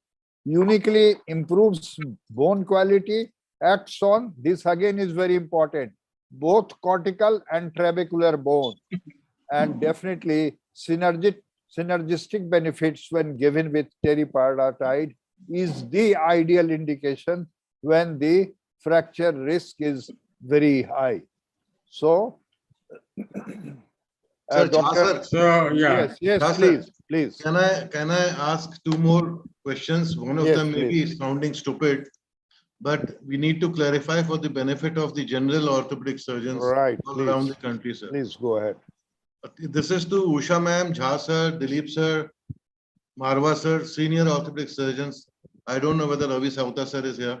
Yes, Is yes, there yes. any role of anabolic steroids, decadurabolin, that was used for ages and years today in the scenario of treating osteoporosis? Yes. Number one, there is one condition where there is gonadal problem. So there, in fact, it is testosterone which should be used, but these particular group of drugs known as anabolic steroids are just to boost up the general body metabolism. Not very specifically, it has any role on building up bone. Dr. Okay. Usha, your comments? Your comment is perfect, sir. So if there is a hypogonadal male, It's just fine, talk ma'am. Fine, ma'am. So the second question. A lady, unfortunately, develops a carcinoma and has undergone or is undergoing radiotherapy, and she is severely osteoporotic. Do we recommend teriparatide? carcinoma of where? A lady postmenopausal develops, unfortunately, a carcinoma somewhere, and she has undergone radiotherapy or is undergoing radiotherapy. Do we recommend teriparatide in that? No, sir. No. 100% no. Actually, the literature is saying you don't give because it promotes malignancy. It is a contraindication to teriparatide. Then again, intravenous bisphosphonate, the zoledronic acid, should be advocated to the best These of are my important knowledge. points to be noted. Important points. I rest my this thing. Dr. Marwa, you agree to this? Yeah, I agree with you, sir. 100%. Yes. 100%. And Right. here it is not once yearly, it is every month they give to prevent Right. fractures. Any other question? Yeah, in pathological fracture also in tumor cases, pathological fracture into the long bones, and operation has been done. So what should be the anti-resorptive measures that you will take? Is it intravenous? Yes, your question should be anti-resorptive should at all be used. Yeah. Either biologic or non-biologic. Non-biologic. Or you will switch over to, and then you have to say, this is a pathological fracture of a cortical bone or a neck of the femur. Long bone fracture. Right. Because of secondary deposits. No, because of secondary deposits, then again. Yeah. Bisphosphonates. Yes. Yeah. Intravenous. And one thing, Dr. Marwa, actually, are Marwa available? Yes, yes. Yes, you have got this very good slogan, build the bone, freeze the bone. G. So what is actually the combination therapy that you have advocated about the fragility fracture of PTH and the demosumab? So is there any role in these conditions that actually our Atul has also told about the pregnancy, postmenopausal, and there is this radiotherapy going on, or in case of the pathological fracture to the long bone? How can this be useful in our country, in our scenario? Sir, in a pathological fracture of any malignancy, with or without radiotherapy, we cannot use teriparatide. Right. Use zoledronic acid, 5 milligram or 4 milligram. That's what the oncologists use all the time, as many times as required, but not teriparatide, sir.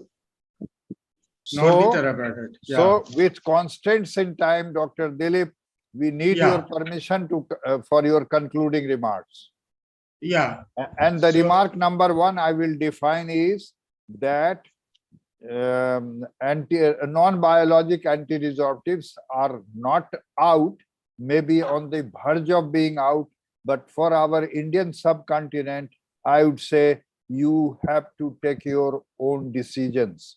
Some of the decisions will be guided by subsequent talk in topic number in second heading. In second part, yeah. Right.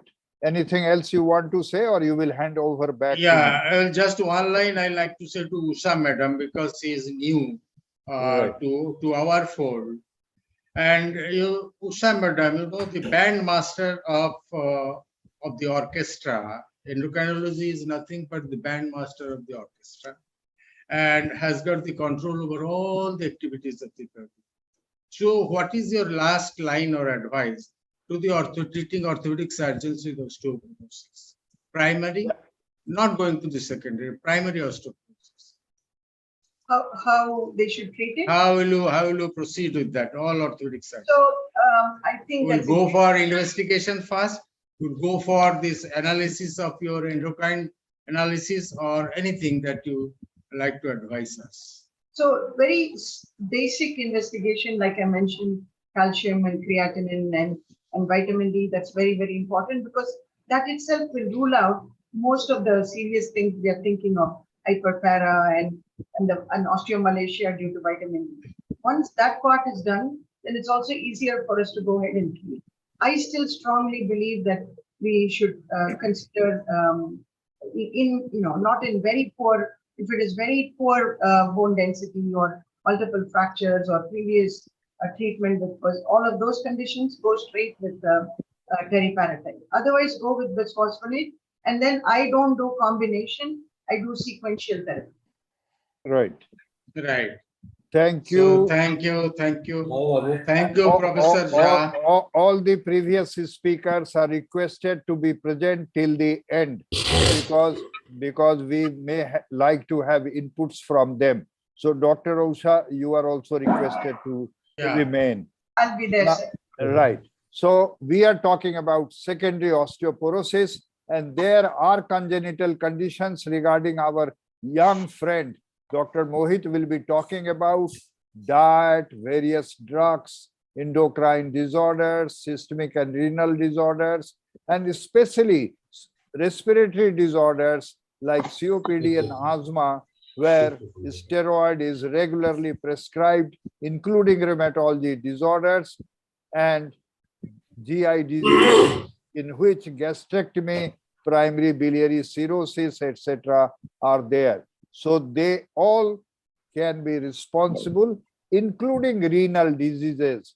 So now I hand over the topic to Dr. Jayaprakash Tiwari, Professor Jayaprakash Tiwari, who is Professor and Head Department of Nephrology, Goa Medical College, Goa. Thank you very much, Professor Tiwari, for coming to this group of orthopedic surgeons. So your talk now. I will stop sharing. Yes. Please.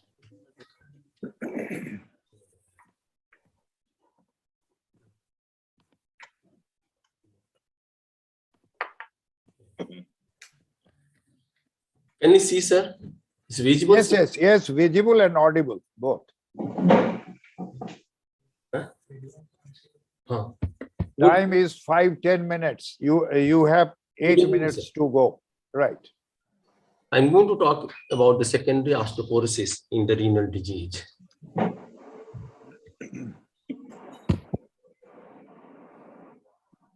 Osteoporosis and another common bone disease, especially occur in chronic kidney disease apart from the renal osteodystrophy. The severity and the treatment of the osteoporosis varies in different stages of chronic kidney disease. So we have to know about the stages of chronic kidney disease, which depends on the eGFR, abnormal filtration rate. Stage 1 is more than 90 ml per minute of GFR, and stage 5 is less than 15 ml per minute per 1.73 meter square body surface area, and that is end stage renal requires dialysis and transplant. Diagnosis of osteoporosis: early stage, bone mineral density, and in late stage 4 and 5, you have to exclude the mineral bone disease with laboratory test and sometimes bone biopsy. The laboratory assessment in early stage have to take the history of fragility fracture are low bone mineral density, the T score less than 2.5. Apart from that, we have to do the serum calcium, phosphorus, PTH, vitamin D, and alkaline phosphatase. But in the late stage, stage 4-5 CKD, bone-specific alkaline phosphatase, in addition to the above investigation, is required to be considered, assuming there is no coexistence of renal osteodystrophy. Bone biopsy in special cases is required. Assessment of bone fracture, as already discussed by most of our colleagues, like in stage 1 and 3B, and risk factor for the fracture, bone mineral density testing to assess the fracture. But in the late stage, in selected patients who have fragility fracture and no evidence of mineral bone disease, particularly when osteoporosis therapy is being considered. Medical management, lifestyle measures, everyone speak about, but calcium and vitamins D supplementation is very important. In early stage, up to stage 3, 1000 milligram calcium, but in stage 4-5, late stage, target calcium intake is 1200 milligram per day, and vitamin D along with 800 international unit daily.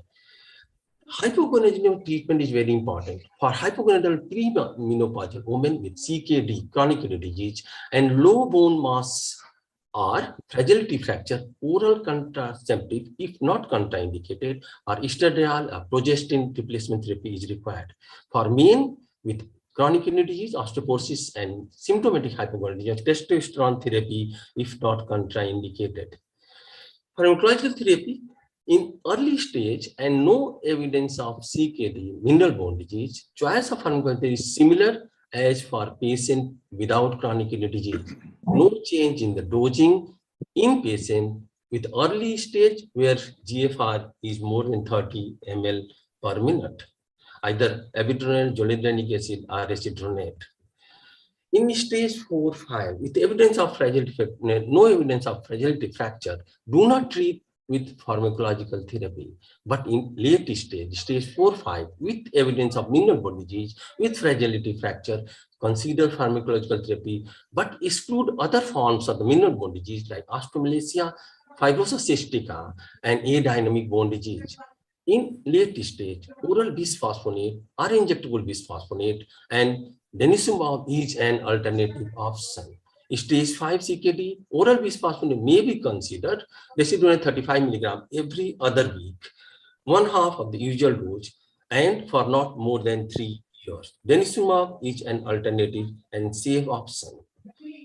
Bisphosphonate not routinely recommended if GFR is less than 30 ml per minute. Useful in patients with high turnover bone disease. Generally, it's contraindicated. GFR is less than 35 ml per minute. A high incidence of osteoporosis of the jaw, esophageal cancer, fracture occur in patients receiving intravenous bisphosphonate for a longer period. Denosumab, as we know, the potent anti-resorptive agent, no risk over suppressing bone turnover due to drug accumulation in the CKD, unlike bisphosphonate, recommended for the management of osteoporosis in the early CKD and also safe in the late CKD.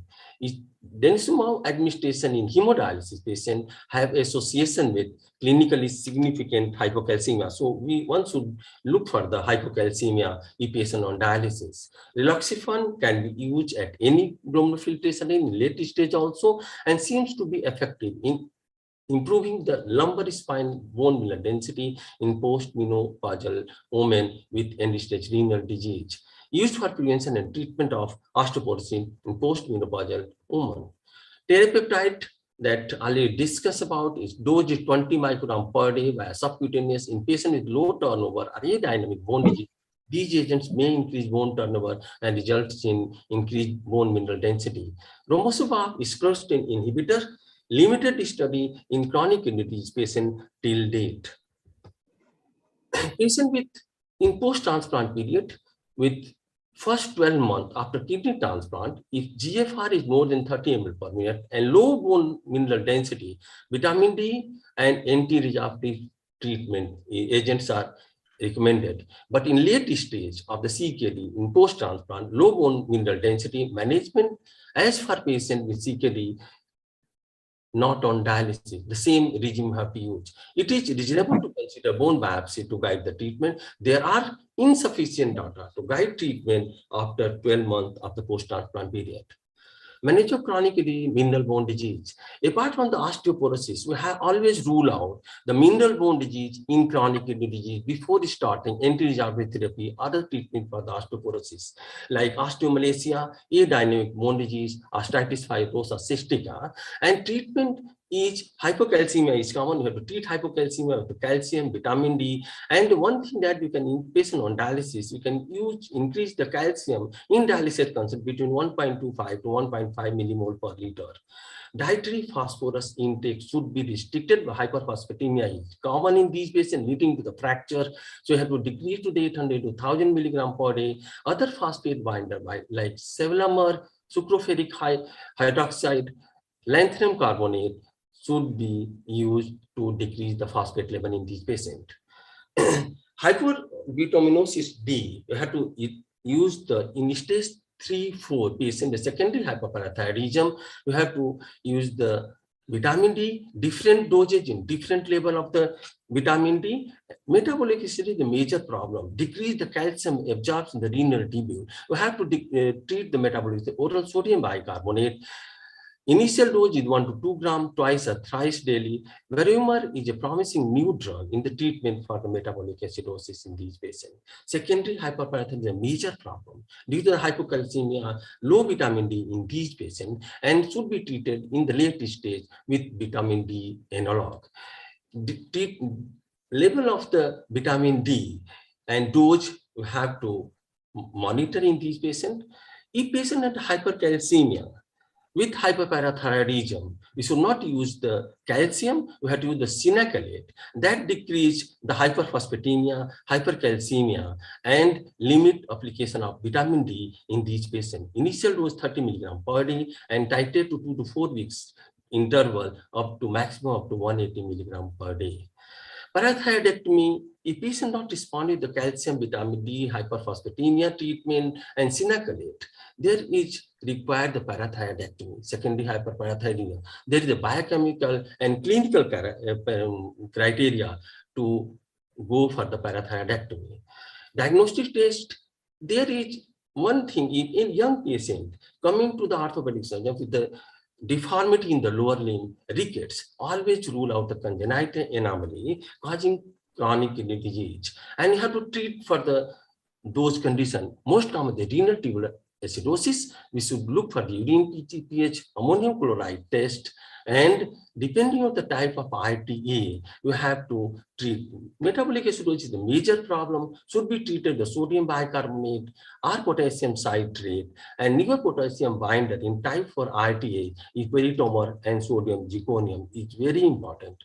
Congenital anomaly always rule out in these patients the renal agenesis, multisystem disease, vascular reflux, posterior urethral valve, leading to chronic disease and renal osteodystrophy before starting osteoporotic treatment in these patients and treat accordingly. Nutritional vitamin D deficiency is the most common cause of the ricket, but genetic cause include classic hypophosphatemic rickets, FGF23 related, Den disease, Fanconi syndrome, renal tubular cirrhosis, and vitamin D dependent rickets in these patients should be treated. Conventional treatment for patients with X-linked hypophosphatemic rickets consists of multiple dietary dose of inorganic oral phosphate salt associated with vitamin D analog, namely calcitriol, should be used. Burosumab seems to be novel, safe, and effective treatment for children and adults with X-linked hypophosphatemic ricket. This treatment requires a multidisciplinary approach. Thank you. Thank you very much.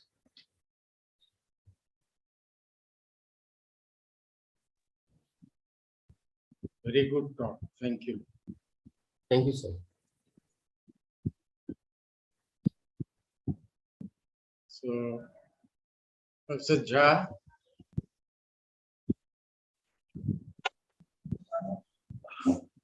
So your mic is muted. Your mic is muted. Tiwari. Yes. Yes, you are here. Yeah, we are listening. Yes, Majumdar Sahab, you take over. Yeah. So this was from very nice talk from Goa, from our Tiwari Sahab. Another Tiwari is here, who is our stalwart. So sorry.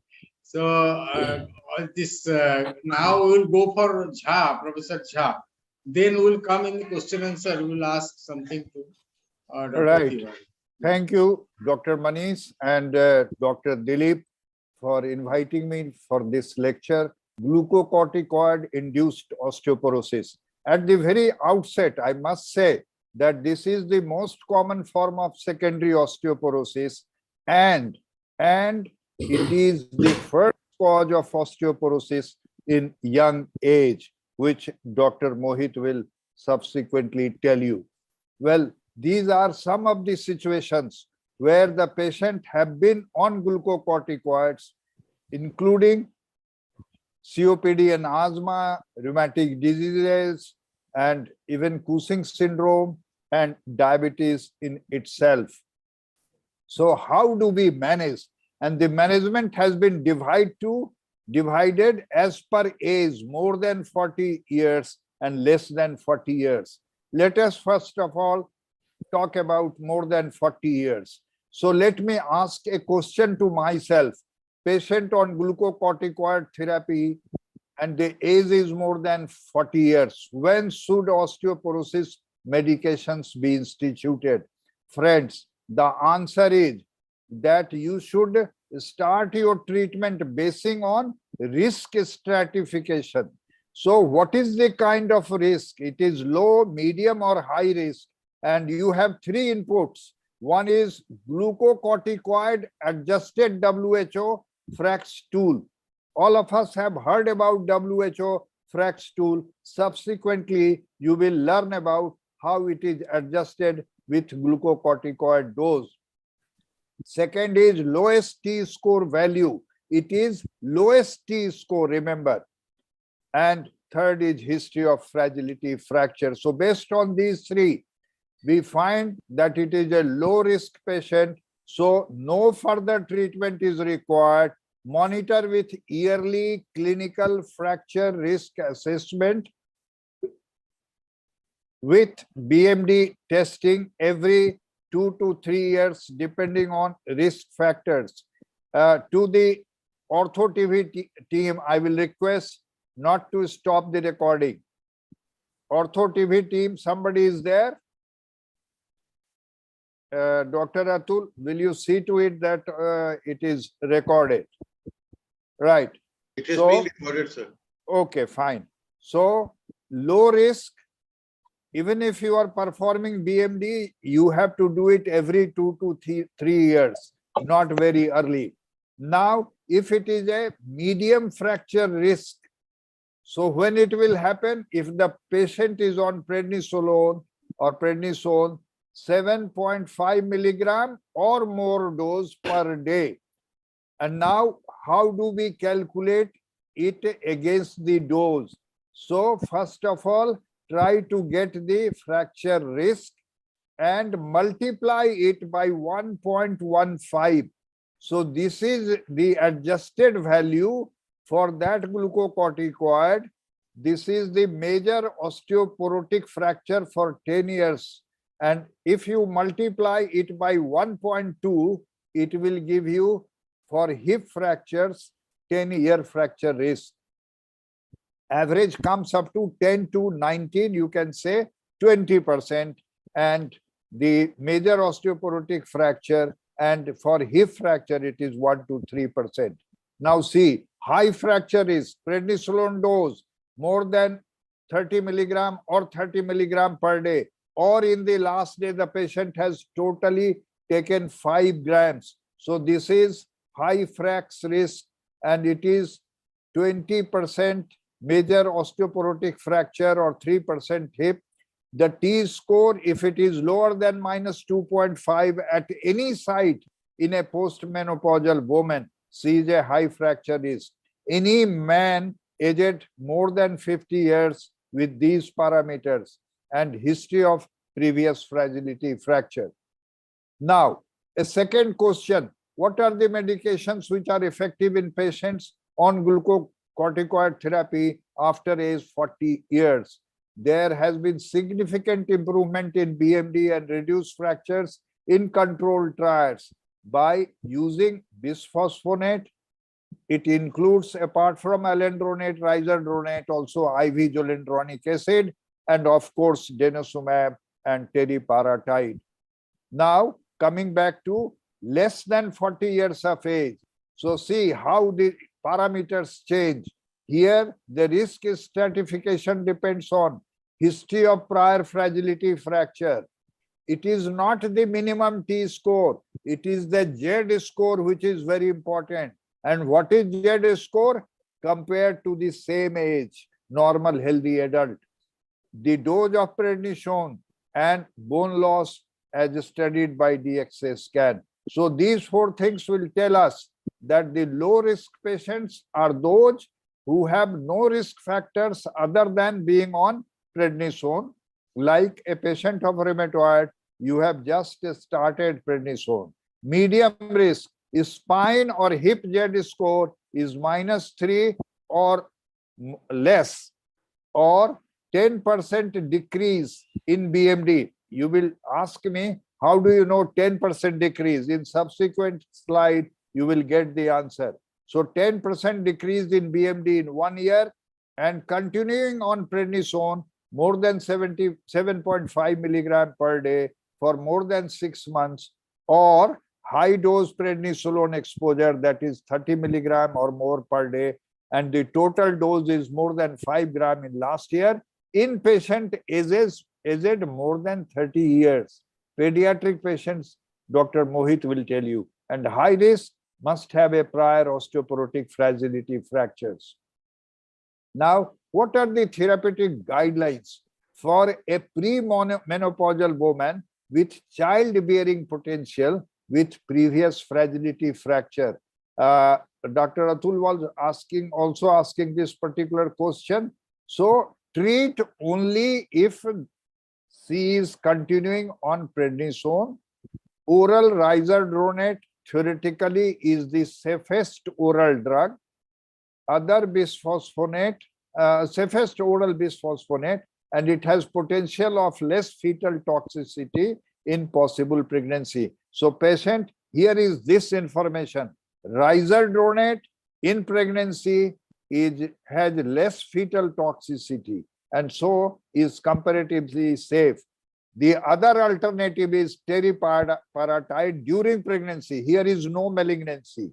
So either risodronate or teriparatide, and caution, denosumab is contraindicated in pregnancy. Another question, what is the guideline for patients on intermittent pulses of IV glucocorticoid or maybe even oral glucocorticoid? Well, there are no answers in the literature, but high-risk patients receiving 4 or more monthly IV pulses. And what is that IV pulse? 1 gram methylprednisolone or equivalent, or 4 or more high-dose oral pulses consisting of prednisone 60 milligram or more per day with taper over 2 to 4 weeks. So within a 12-month period, as per risk stratification laid down, and that I have discussed just now. So pulse therapy, pulse glucocorticoid therapy is also guided by risk stratification. Another question, probability of bone loss on prolonged inhaled steroid. Suppose the patient has asthma. So he or she has been on prolonged inhaled steroid. So on daily inhaled steroid, which becomes equivalent or higher dose than 200 milligram per day for a prolonged period of time, that is 20 years, they can lose bone. And here is the formula. What is that formula? If there is loss of 1 T-score, loss of T-score by 1, it is 12% bone loss. So we have to periodically monitor these patients. So friends, to conclude, the management take-home message is that the management is based on risk stratification in low, medium, and high categories in both age groups above and below 40 years. Glucocorticoid adjusted WHO FRAX tool, lowest T-score value, and history of fragility fracture determine the factors above age 40. History of prior fragility fracture, not T but Z score, prednisolone dose, and bone loss by DEXA scan are determining factors below age 40. Bisphosphonate, denosumab, teriparatide claims significant improvement in BMD and reduces fractures in control trials for age above 40. For age below 40, either starting or currently on glucocorticoid with anticipated duration of therapy of 3 or more months. Low risk patients give oral bisphosphonate. Medium and high risk patient again bisphosphonate, denosumab, and teriparatide. Teriparatide is to be preferred, as told earlier, in anticipated pregnancy or if the Z score is lower than -3 and there is a history of fragility fractures. Thank you, friends. So thank you, Professor Jha, for your elaborate 7 points. Take home message, very nice. Okay, so Right. you learn lot of things about Z score also. Now you'll go for the pediatrics. Right. Mohit Arora, Yes, sir. because pediatric osteoporosis is again a new thing, not a new thing, it is an old thing, but fragility fracture occurs in children also. So Mohit Arora, be concise and brief to your time because we are running short of time now. Right. Right, sir, right. Mohit is all prepared for a brief presentation. So sorry, Mohit, I have to stop share. Yes. Right, please. Yes. Right.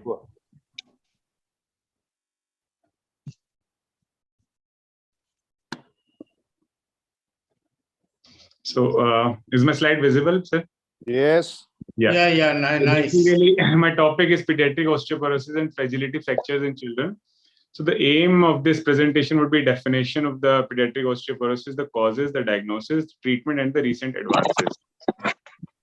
Now, as per International Society for Clinical Densitometry, pediatric osteoporosis is defined as the presence of one or more vertebral fracture in the absence of a local disease or a high energy trauma, or a Z score of less than or equal to -2 and history of clinically significant fractures in which involves specifically 2 or more long bone fractures by 10 years of age or 3 or more long bone fracture at any age up to 19 years of age.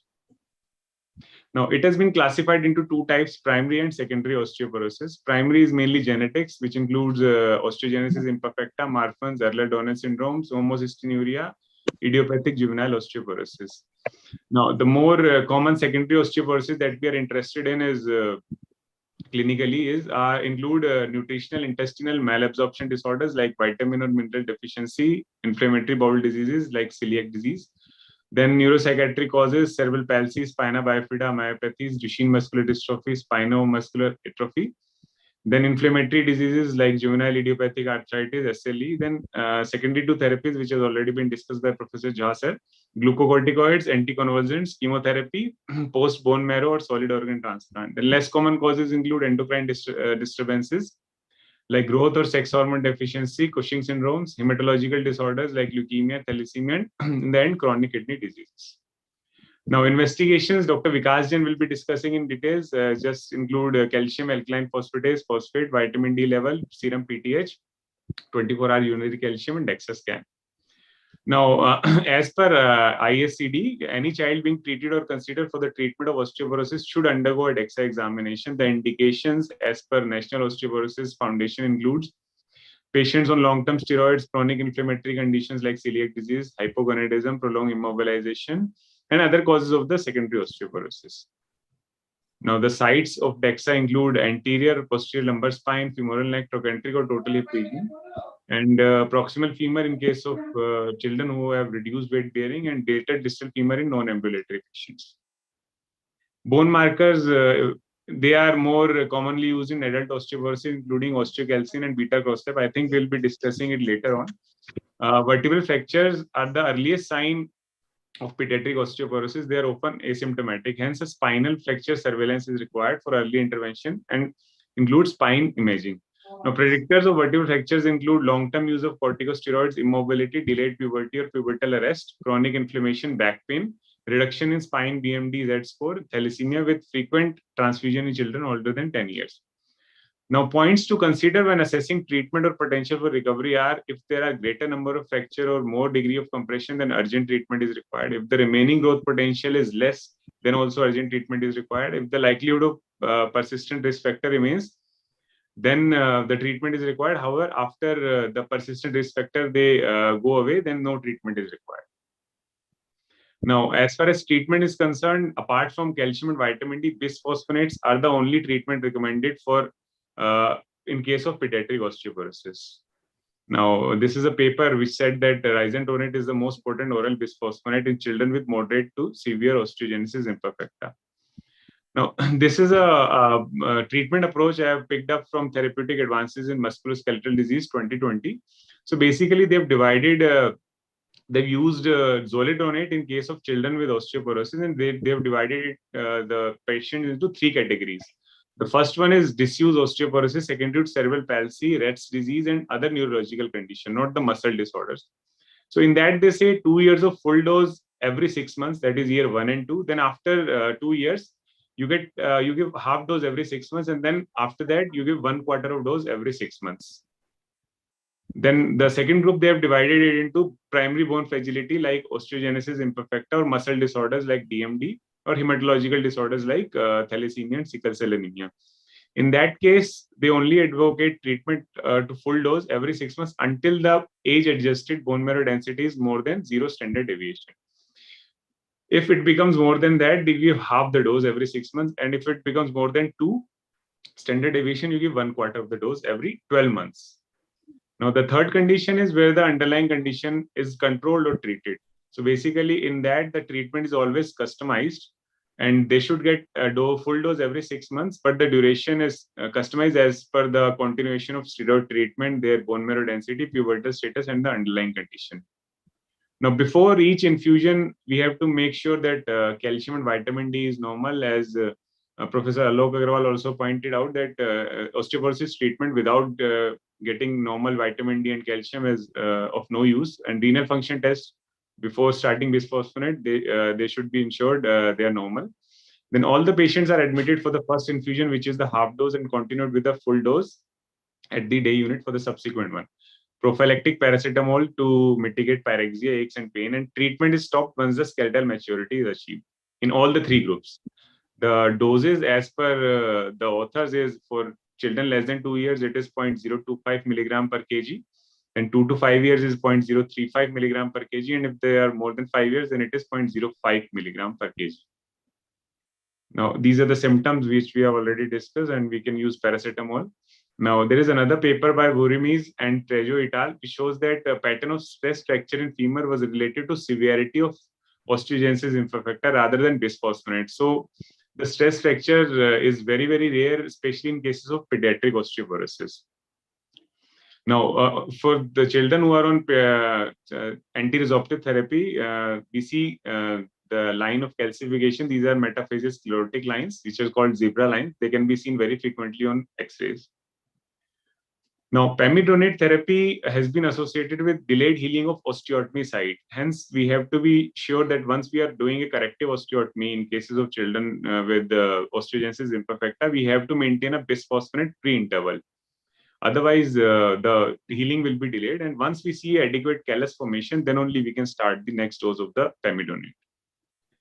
Now, denosumab, which is more common in adult osteoporosis, has been used in children with OI, in other conditions also, giant cell tumor, Paget's disease, DMD, fibrous dysplasia, and it is still in trial phases in some cases of pediatric osteoporosis. Now, anabolics, there is a role of anabolics in case of patient with growth hormone deficiency. We can give growth hormones. They are better than giving bisphosphonates. Now, cases of delayed puberty, it is always better to give testosterone.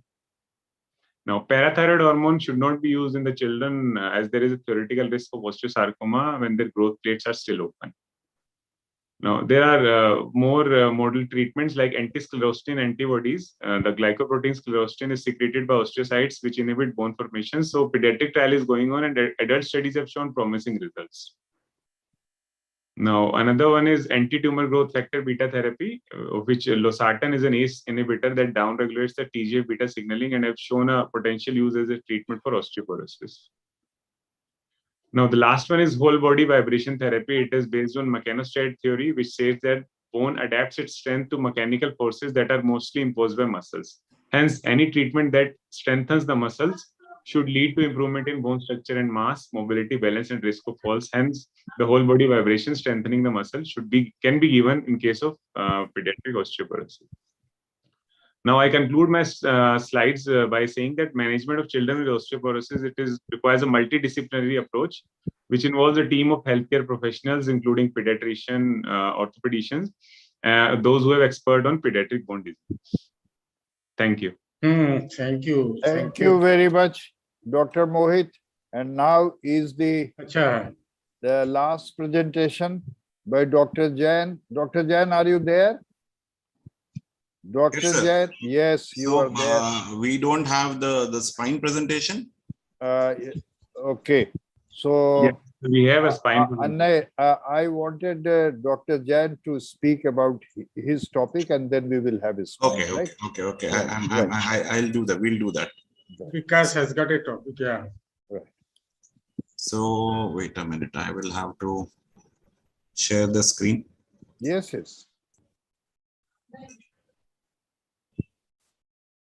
By the time, Vikas, it's a pleasure sharing the screen with you. Can you see the screen? Yes. Visible, audible, everything. Yeah, it is very nice and has covered whole of the screen. Okay. So can I start, sir? Atul, sir, you wanted to say something? No, Atul will say one or two words. Please. Dr. Atul. No, Dr. Vikas, please. Okay. So, very good evening to all of you. I come from the part of Gujarat that is heavily raining presently, and I have been watching all esteemed panelists with lovely inputs that they have given, and all kudos to the IOA team and the IORA team. Friends, I'm talking on the tools which will be required in order to approach osteoporosis. You know, it is very really nice to see now orthopedic surgeons getting themselves intrigued by the idea that we should think in terms of prevention and early detection as far as this deadly silent bone disease is concerned, and we all understand why. So there is a confusion, there's a conundrum, you know, because if you see 99% of the challenges that we as an orthopedic surgeons get in our day-to-day practice arise from osteoporosis, while hardly orthopedic surgeons or even 1% are interested in order to understand fragility and to prevent fragility fractures. Going to the investigations or the tools, there's an entire buffet of tools which are available, but however, we should come up with the right guidelines as to which tool to use when, so that there is no confusion, and which is the best tool and which is going to give us the best way in order to approach all types of osteoporosis.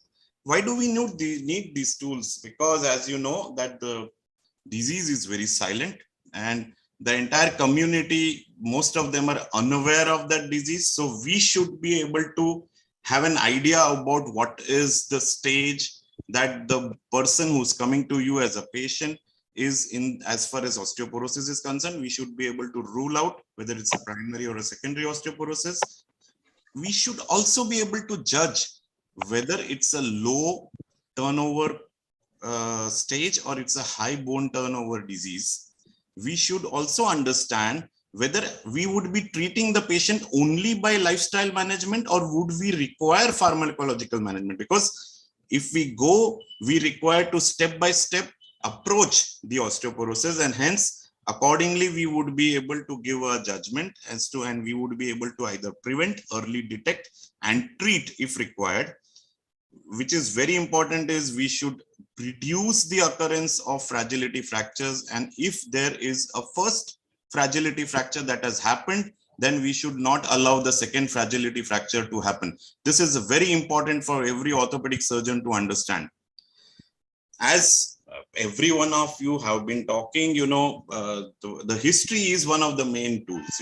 The patient who walks to you, the way he walks, you take all the history about the patient. You look about the patient, about his height, his weight, about his history, his personal history, about alcoholism, about smoking. Try to find out about whatever disturbances that he would have, what are the metabolic disorders he could have. Is he having any form of a cancer? Is he taking any chemotherapy?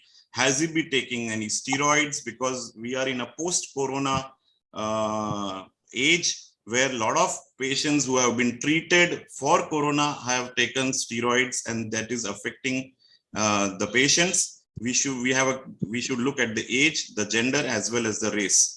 So apart from that, what are the tools? The radiographic tools which are available. You can start with X-rays. DEXA is available. You have quantitative CT which is available. MRI and bone scans are available. FRAX is another very important tool which many of the orthopedic surgeons and the other medical professionals are looking at, with or without DEXA. Friends, if there is anything to do with bone turnover, definitely there would be serological and urinary markers. If you can trace that, and then you have something known as a biopsy, which can be helpful in very few conditions. If you look at the radiography, what is more important, because radio X-rays cannot be the diagnostic tool for osteoporosis per se, but we as an orthopedic surgeons are the most competent people to look at the X-rays, and hence it should be giving us a fair idea in the very early stage whether there is a loss of the trabecular bone, whether the cortical bone is intact. In the lumbar spine, predominantly the DL spine, you should be able to see whether there is wedging or whether there is loss of height. Now, these are very important things which you can just preliminarily make out on an X-ray. If you talk in terms of a DEXA, most of you are aware about what DEXA is. This is considered to be gold standard. However, there are a lot of discussions whether the availability of DEXA is there or not, whether the person who does DEXA, the technician, is right or not, and hence, however, let us understand that presently this is the best tool that is available for us to have a fair idea about what is the quality of the bone that the person has.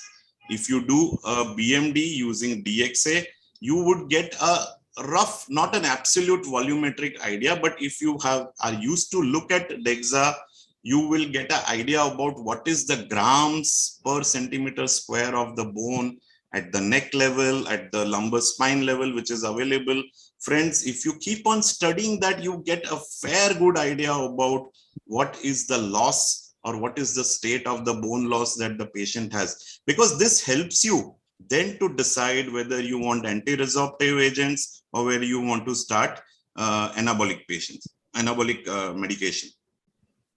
We are aware about the T-scores, and the T-scores, we should be very importantly understanding that for every loss of one single standard deviation, the risk of fracture doubles. Now, this is the most important thing that we as orthopedic surgeons should understand. The T-scores, as shown, you should know what is important. Let me tell you at this stage that the osteopenic stage is very important.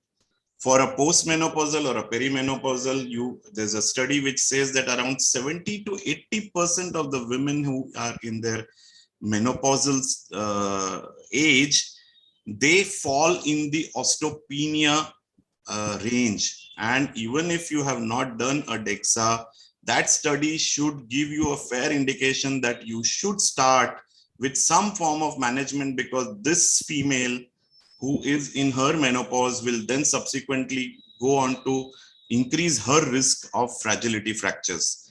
As far as Z score is concerned, it has been discussed by various panelists that it is a comparative score pertaining to that particular age. As I already mentioned, that for a standard deviation which reduces by 1, the fracture risk increases by 2 times or maybe around 3 times. Half of the osteoporotic fractures that occur in women with T-score greater than -2.5. Now, this is very important. We should understand, as I have previously mentioned, about the osteopenic range, which is what we should understand. If you see the advantages that DEXA has, and there are disadvantages, it has been discussed that the problem lies that it is not easily available. It's not totally volumetric. You have to always use the same technician, same machine, so that you, when you get a repeat DEXA done, you rely on the parameters which are coming out of it, and then false high you could get with certain conditions of spinal fractures, osteophytes. However, still it is a belief that this is a cost-effective, low radiation way in which you can get a good idea about the stage and the quality that a particular person or a patient has as far as osteoporosis is concerned. These are few measurements which are not used and which are not known to many of the orthopedic surgeons. Few of the DEXAs have got HSA, which gives us a fair idea about using the parameters around hip. It gives you an idea about the possibility of a fracture in future. Similarly, for a lumbar spine, you have TBS, which will give you the measurements. However, finite and element analysis is another algorithm-based futuristic, wherein they create a 3D model and they give a simulation, and the forces which can break a particular hip is what is decided on FEA. Now, this is something which is not commonly available, and it is all on the research stage. So we don't much focus because we should know what is the basic DEXA. FRAX is something which we should all, and we are all using. It's the WHO has come out with it to give us a 10-year probability in a man and a woman as far as the fracture risk is concerned, because it is very important for we as an orthopedic surgeons to give an assessment as to what is the possibility. So this has got very simple parameters. You have to go again by the history. You can take the age, sex, race of the patient, height, body mass index. You have, most important is glucose steroid or glucocorticoid history, whether there is a parental history of a fracture or whether there is a history of a fracture that the person himself had, or rheumatoid arthritis. Even alcoholism and smoking would add to the risk, and accordingly the FRAX has an algorithm which will calculate the risk at the hip as well as the major bones, and they have come up with a score where even if without doing a DEXA, you will get a score through that algorithm, wherein you would be able to find out whether the patient is at the 10-year risk of that patient. Now, if you see the 10-year hip fracture risk of anything more than or equal to 3%, or a 10-year risk for other major osteoporotic related fracture for more than or equal to 20 is what is important for us. That should ring the bells. If you see in this comparison, you will find that all those who had no risk fractures had a minimum 10-year fragility risk, while as you keep on adding a family history or a steroid or a history of prior fracture, you can see how much the 10-year probability increases in the FRAX. This is what is very important for we as an orthopedic surgeon to understand.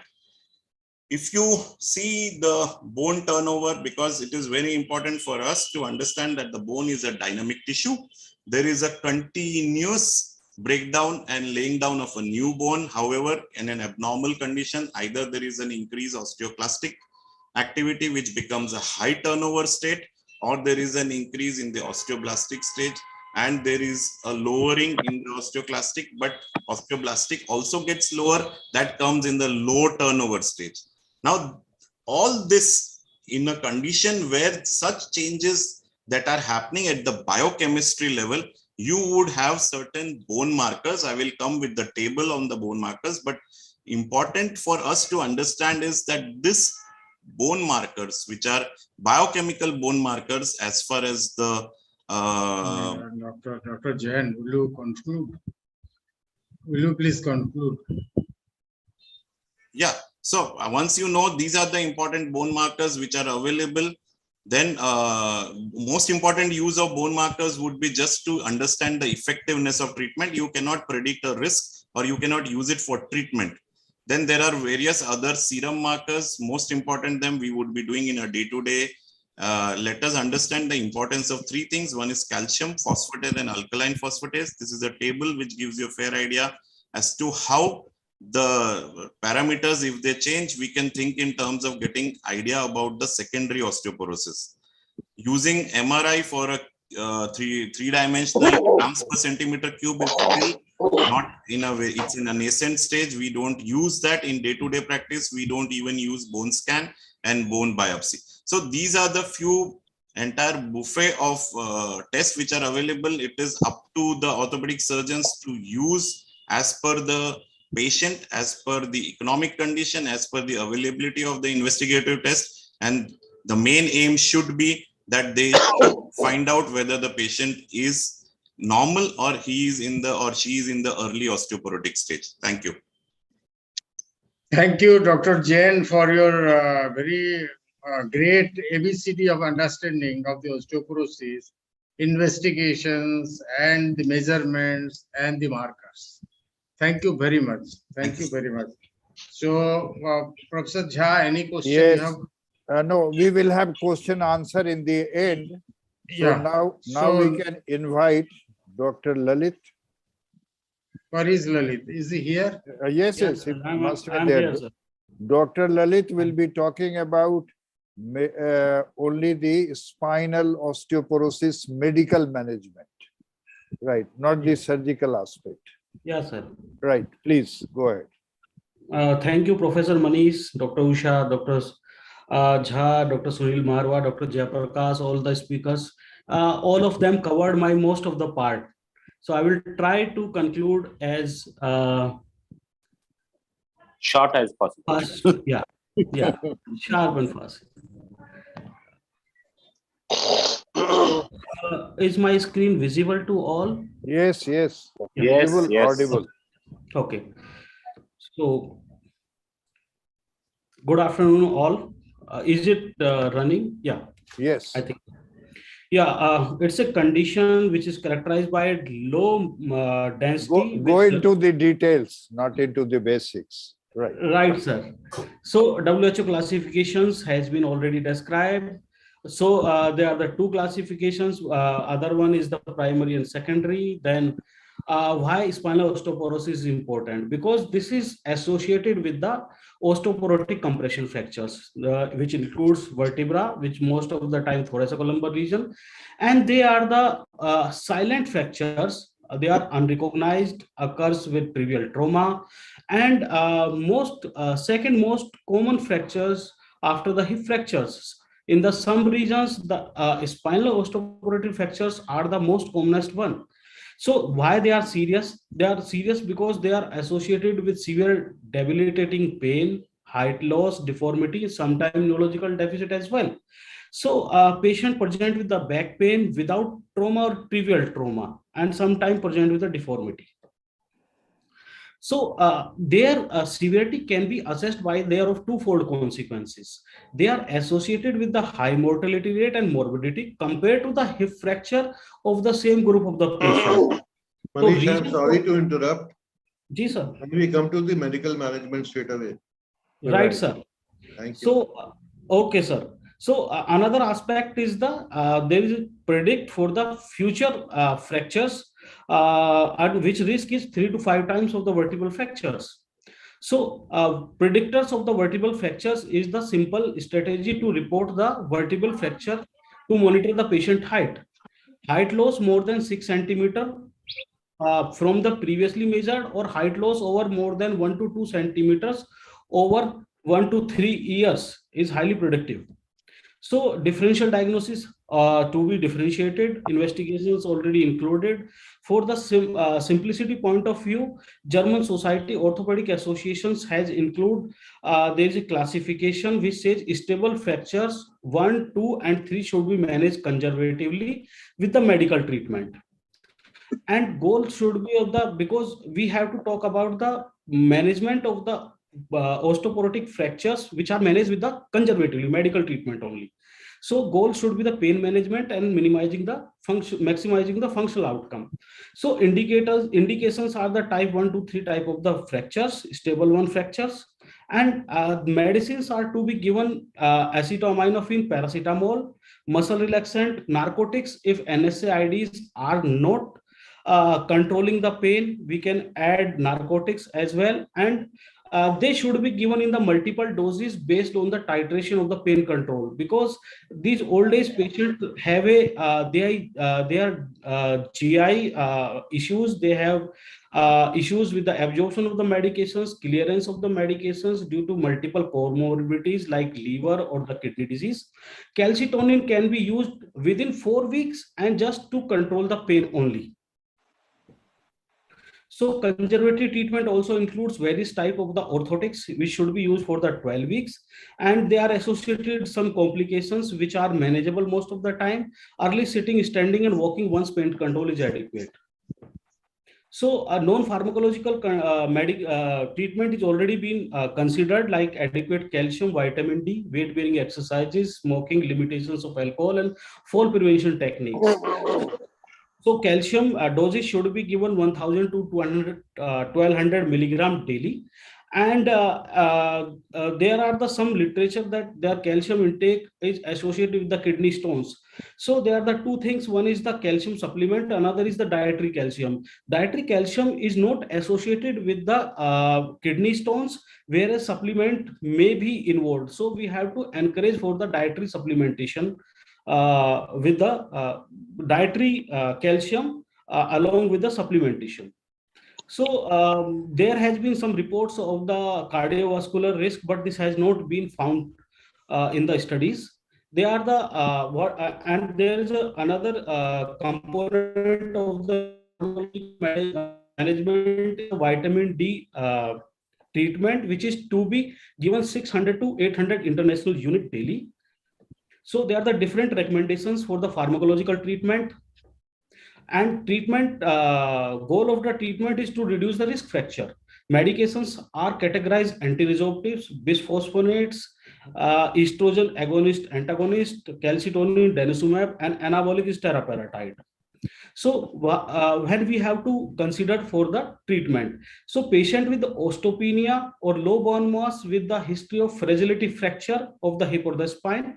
Number 2 T-score is less than minus 2.5, and despite the absence of the fracture, and patients with the T-score minus 1 to minus 2.5, if the frax 10 years probability for major osteoporotic fracture is more than 20%, or for the hip fracture is the greater than 3%. So there are the different drugs which has been recommended or approved for the treatment of postmenopausal osteoporosis, prevention of the postmenopausal osteoporosis, and treatment in the men also. So I am not going in detail in this.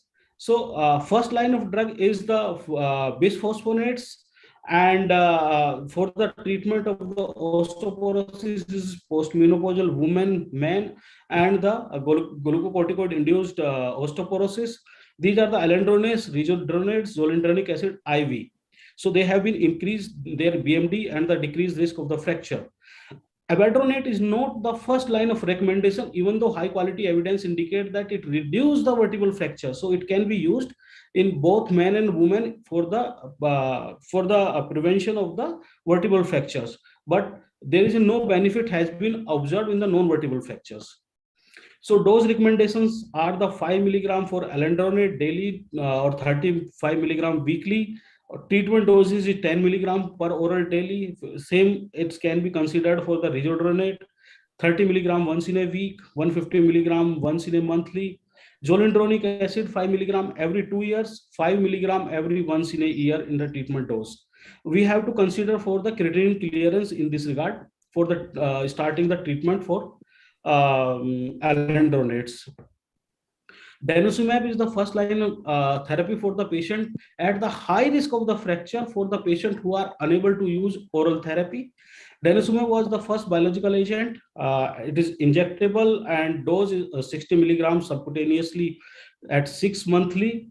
And adverse effect has been dermatological reaction, musculoskeletal pain, hypercholesterolemia, and it can cause hypocalcemia. So supplementation with the calcium and vitamin D is must. Rarely there is a osteonecrosis jaw has been associated. Dose adjustment are not recommended for denosumab in patients with the renal and hepatic impairment. Drug holiday is not recommended in denosumab because after treatment cessation there is a decrease in the BMD even after 2 years of the treatment. There are the other therapies like estrogen agonist therapies, which includes raloxifene. They have dual agonistic and antagonistic properties in the estrogenic pathway, act as a estrogenic agonist on the bone by decreasing the bone resorption and bone turnover, thus increasing the BMD. It has also estrogenic activity on the breast and uterine tissue. So, an appropriate first line of therapy for the patient requiring reduced risk of the spine fractures only. Raloxifene is in for the to reduce the risk of the spine fractures. So, it can be used during the bisphosphonate holiday. Dose is 60 milligram per day without regard of the food. They have some associated comorbid complications also. They are the another thing which is conjugated estrogen and bazidoxafene, and it is has the same like raloxifene utilization, and it is used for the prevention of osteoporosis and the treatment of moderate to severe vasomotor symptoms patients with osteoporosis. Tablets contains 0.5 milligram conjugate estrogen and 20 milligram bazidoxafene once in a day. So due to the lack of the fracture data, actual efficacy of DV of PMO is unclear. Estrogen progesterone therapy solely for the prevention of osteoporosis in the high risk post-menopausal women and should be used only after non-estrogenic osteoporotic treatment have been considered inappropriate because they have higher they are the risk and their benefit should be way compared to the treatment. Testosterone therapy have a limited studies used for the anti-fracture treatment with testosterone therapy for the man at high risk of the fracture. Testosterone monotherapy is recommended either for those in whom anti-osteoporotic therapy is contraindicated or whose treatment level testosterone level is less than 200 nanogram per deciliter, or those at the borderline high risk for the fracture whom have serum testosterone level more less than 200 nanogram per deciliter. So, Calcitonin, sir. So do you conclude? Yes, sir. So calcitonin is main. If no drug is feasible, calcitonin can be considered. Strontium relenate is the another one which can substitute for the calcium. Not approved by FDA, but EU is using this one 2 gram per day. So another is the teriparatide and abaloparatide, which already been considered by the other speakers. So so there are the other drugs which are in the future. There is a romosozumab, odanacatab, and lesofexonib. Thank you. Thank you. Thank you very much, all these speakers, including yeah. Dr. Lalit. Lalit. Yeah, you stop sharing, friends. Yeah, Lalit has, yeah. There is a great message from the presentation by Dr. Mohit. And to this, Dr. Marva also says yes, that it is, if it is recommended, I'm talking of anti-resorptives. So if they are recommended for pediatric patients, they are really recommended for pediatric. And what I have to add is, what is safe? Many drugs that we use in adults are not indicated either in children or during pregnancy. So here, during pregnancy also, you have seen that one of the anti-resorptive can be safely used, that is risedronate. So a drug which can be safely given in pediatric conditions can definitely be used in normal healthy adults with osteoporosis on. So whenever we conclude, we can never say that these drugs are not to be used. We will say they are to be used.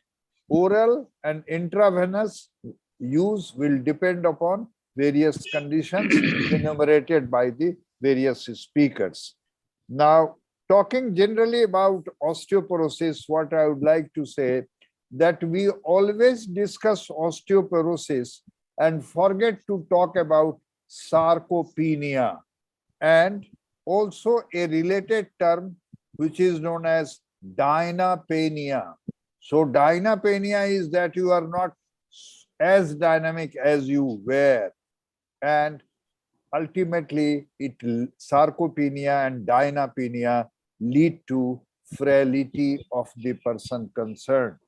So the treatment of osteoporosis should always be accompanied with management of sarcopenia. So this is one thing important. Investigations have truly been considered in the right spirit, including everything. I would like to add that since we have to make a differential diagnosis, an investigation of beta-2 microglobulin. Beta-2 microglobulin must be done in patients where you have investigated and found out that multiple myeloma is not the disease. It still could be raised. The level of beta-2 microglobulin, if it is raised, it is monoclonal gammopathy of undetermined significance, MGUS. So this one investigation is also recommended.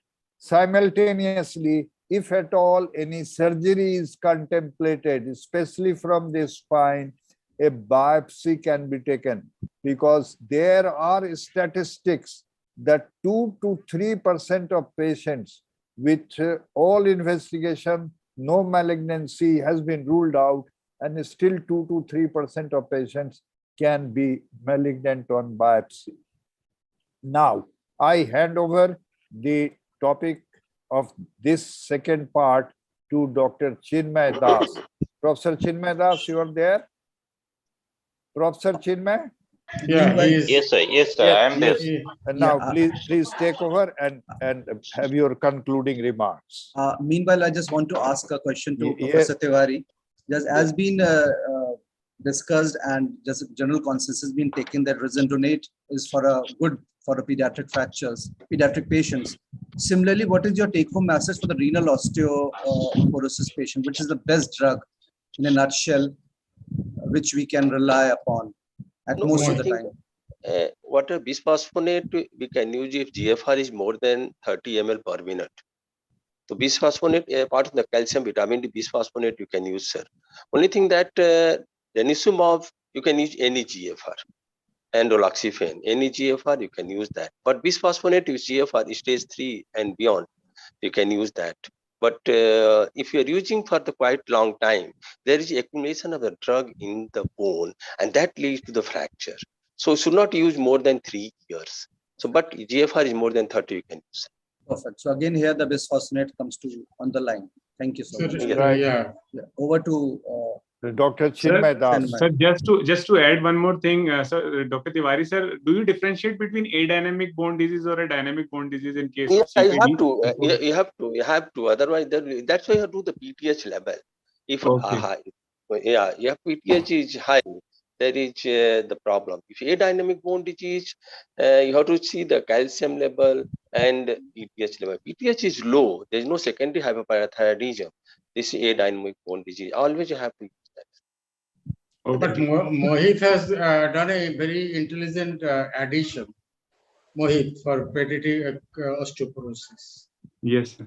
Mohit has done a very intelligent addition of making these boys dynamic, because nowadays they are reluctant to go to the field. So he has actually let the cat out of the bag. That Right. is advising the students to go for the activities. Let the discussion continue. Dr. Chinmay, are you there? Yes, sir. Please sir, take I'm over. very much Please here. take over. You're right. Sir, we had a very good session and a very, Yes, go ahead. Go ahead. yeah, very lengthy one also, sir. So almost it is 2.5 hours. And I am very much thankful to our Is there any extra IOA sound? president, our Sir, Extra I am sound also coming. there, sir. Dr. Lahkar, please. Yes, sir. I am also uh, very much here. No, And you then, this make is it. yes, sir. Make it mute because the extra sound is coming. Extra, yeah. He is in a car. Yeah. Right. Yes. Dr. Chinmay is saying, yes. Yes. So I am thankful to the speakers, especially our this on spine osteoporosis of the spine, then osteoporosis in pediatric osteoporosis. Actually, this is a new term for me because I thought that osteoporosis is always related to your adults. That word is referred to as for adults, but today I came to know that it is referring to children's also. So in children's, actually, what I was taught that osteoporosis is not the term. Rather, we go for osteogenesis imperfecta and all those terms in pediatrics. But so this is a new thing I learned today regarding the pediatric osteoporosis, and definitely this is learned by the learned group also, as well as our audience, which we could not see because this is live telecast in your Ortho TV and IOA TV. And thankful to all the speakers, sir, especially Jha sir, who is the main coordinator, and he is the person behind everything in this discussion today. Yeah. And Dr. Subir Mukherjee sir, Shanendu Samando, then Ravi Sahuta, then S.S. Amarnath from Bengaluru, Sarika Srivastava from Agra, Abhay Elhans from Jodhpur, and Gururaj Sangodimat from Delhi, as well as Alok Agarwal ji. Alok sir has left, I think, but Alok Agarwal from well, Dr. Chinmay, Yes, I will just interfere. Dr. Gurunath has to make some comment. Dr. Gurunath on spinal osteoporosis, medical management. And lastly, Tiwari is Gurunath, also. are you there? Gurunath? No, sir, he is not there. He is left. Okay, He fine. left. Yes, Then yes. it is okay. Yes, sir, I'm there. Oh, he must be there. Yes. Gurunath. Yes, I'm there. Gururaj. Gururaj. Sorry. Actually, sir, after so much of discussion on medical management, right. Basically, there is not much of a difference between managing a spinal osteoporosis medically. But the only thing is, whenever we have fractures, the medical management differs a bit. Maybe like for spinal osteoporosis, we all seen that denosumab and teriparatide, these are the two wonderful drugs. I think there is no other drug which really acts as wonderfully as these two drugs. But then oral bisphosphonates, again, as the discussion was going on, I have also not used since last 5-6 years. No oral bisphosphonates I have used. Zoledronic acid occasionally. Once the denosumab has come, the usage of zoledronic acid also has gone down, and it is mainly teriparatide as the denosumab. So I think that's all. Otherwise, I think most of the things have been. Just one intervention. What is the youngest stage of your patient in which you have used denosumab? Yes, sir. Basically, because denosumab we all know that it's more safer because teriparatide has a life to use it.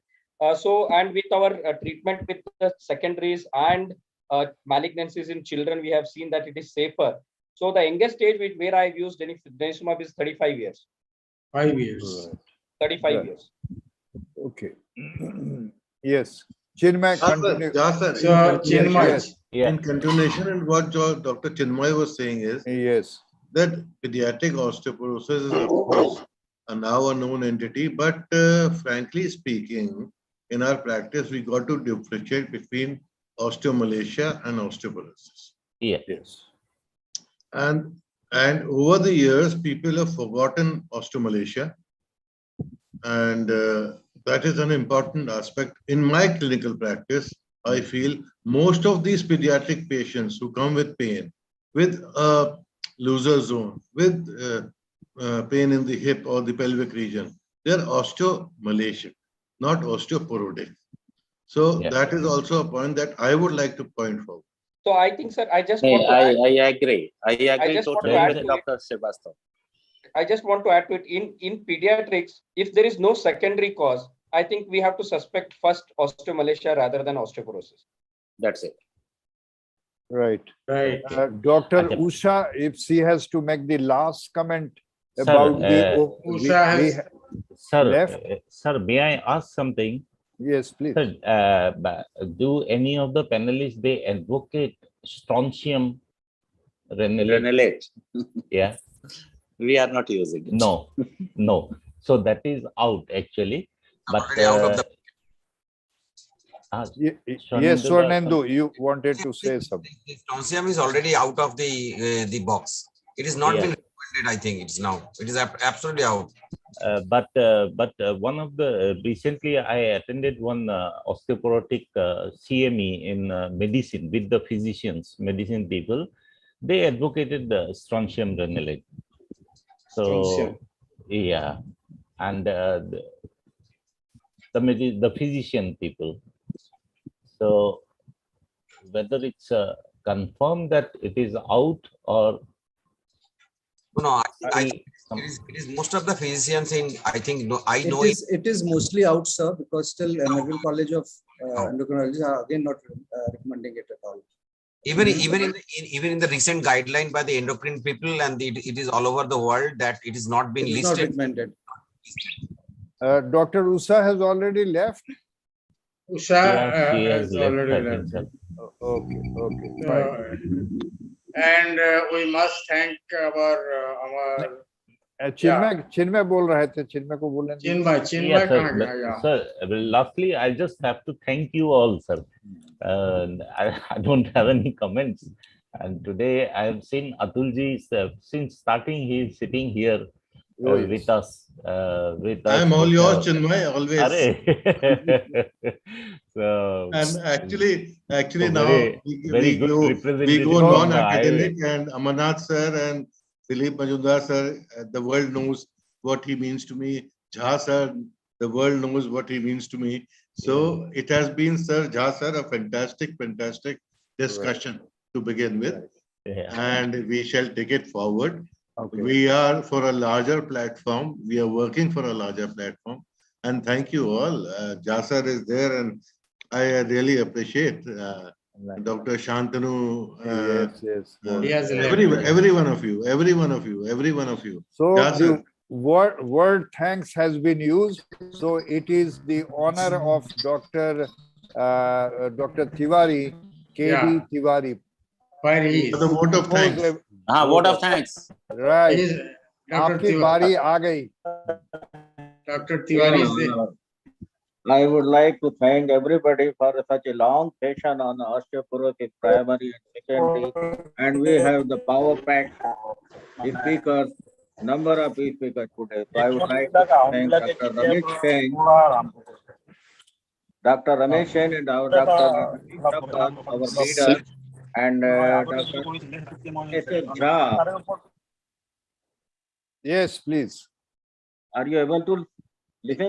Yes, we are hearing. I would like to thank our leader, Dr. Ramesh Sen, and Dr. Naveen Thakur, leading right from the front, and Dr. Jha, always there in the middle to help you to propel the thing and to give the decisive remark and so many things when he is always there to rescue and to keep the ball rolling. Dr. Bhushan, always our opening batsman. Today started, but he gave some important tips. Manish Khanna, our reliable and most reliable person, always available and having a useful tip for everything. And our legend, Dr. Professor Sunil Marwa, right from our armatorium, Dr. Jha has introduced him among us. He has provided his guidance, and thanks to Dr. Jha for bringing Dr. Marwa among us. And Dr. Atul Srivastava, the captain in waiting, would be leading from the front next year in full pro. Next, our leader, Dilip Majumdar, president of our Rheumatology Society, always there to help you. Dr. Amarnath, guiding with Dr. Usha, Shriram, and Dr. Alok Agrawal. He was giving some important tips. Now, I'd like to thank for the secondary osteoporosis speaker, Mohit Arora, the new lad, pediatric osteoporosis. He is doing good job, and legend in that field, Dr. J.P. Tiwari, nephrology, given a lot of information regarding the dealing with the other causes. Dr. Jha is always there. He talk about the glucocorticoid, and Dr. Jain, very important, the preventive aspect. He covered right from the Gujarat, from the heavy rains he was here. And Dr. Lalit, our backbone, the spine surgeon, he took the part. He had little less of the time, but he did the well.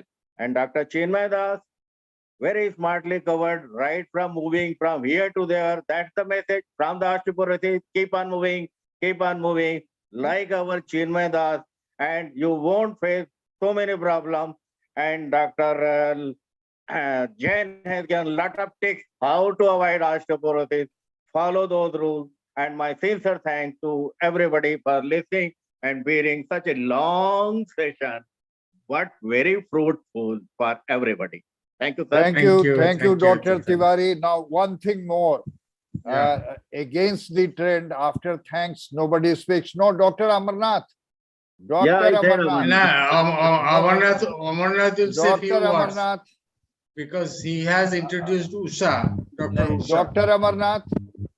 Sir, good evening. Oh, yes, please. So how can we leave without your uttering few comments? So, No. You told me that I'm going to be an observer. I have been a sincere observant. Yes, you have been observer. Now you have to be interactor. So now you have your final comments. Nobody else will be responding to that. Please. No, absolutely fine. I think all is going well. One, that is true. And then I think we need to definitely come on to the board of writing a very non-dogmatic protocol so that everybody understands it in a very clear, simple English. Two, and there is no confusion in what to be used. So I think all of us, all of you, all of them who have presented today have come out with fantastic presentations, no doubt about it, and no questions on that at all. I think we will formulate all that and then we will coordinate and probably submit to the Delphi board. Right.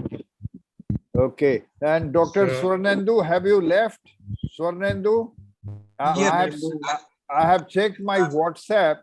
He has sent me a recommendation of British Orthopaedic Society of 2017.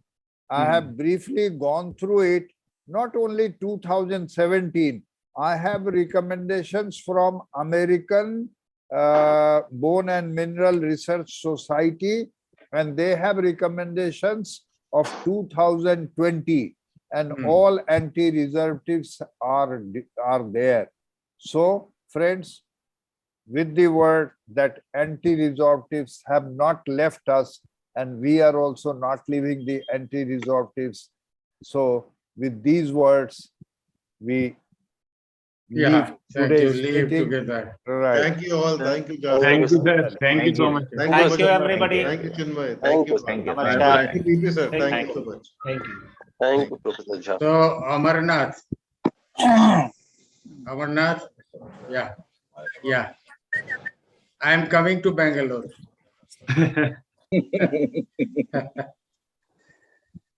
St. John's. Thank you, bye. So, okay, sir.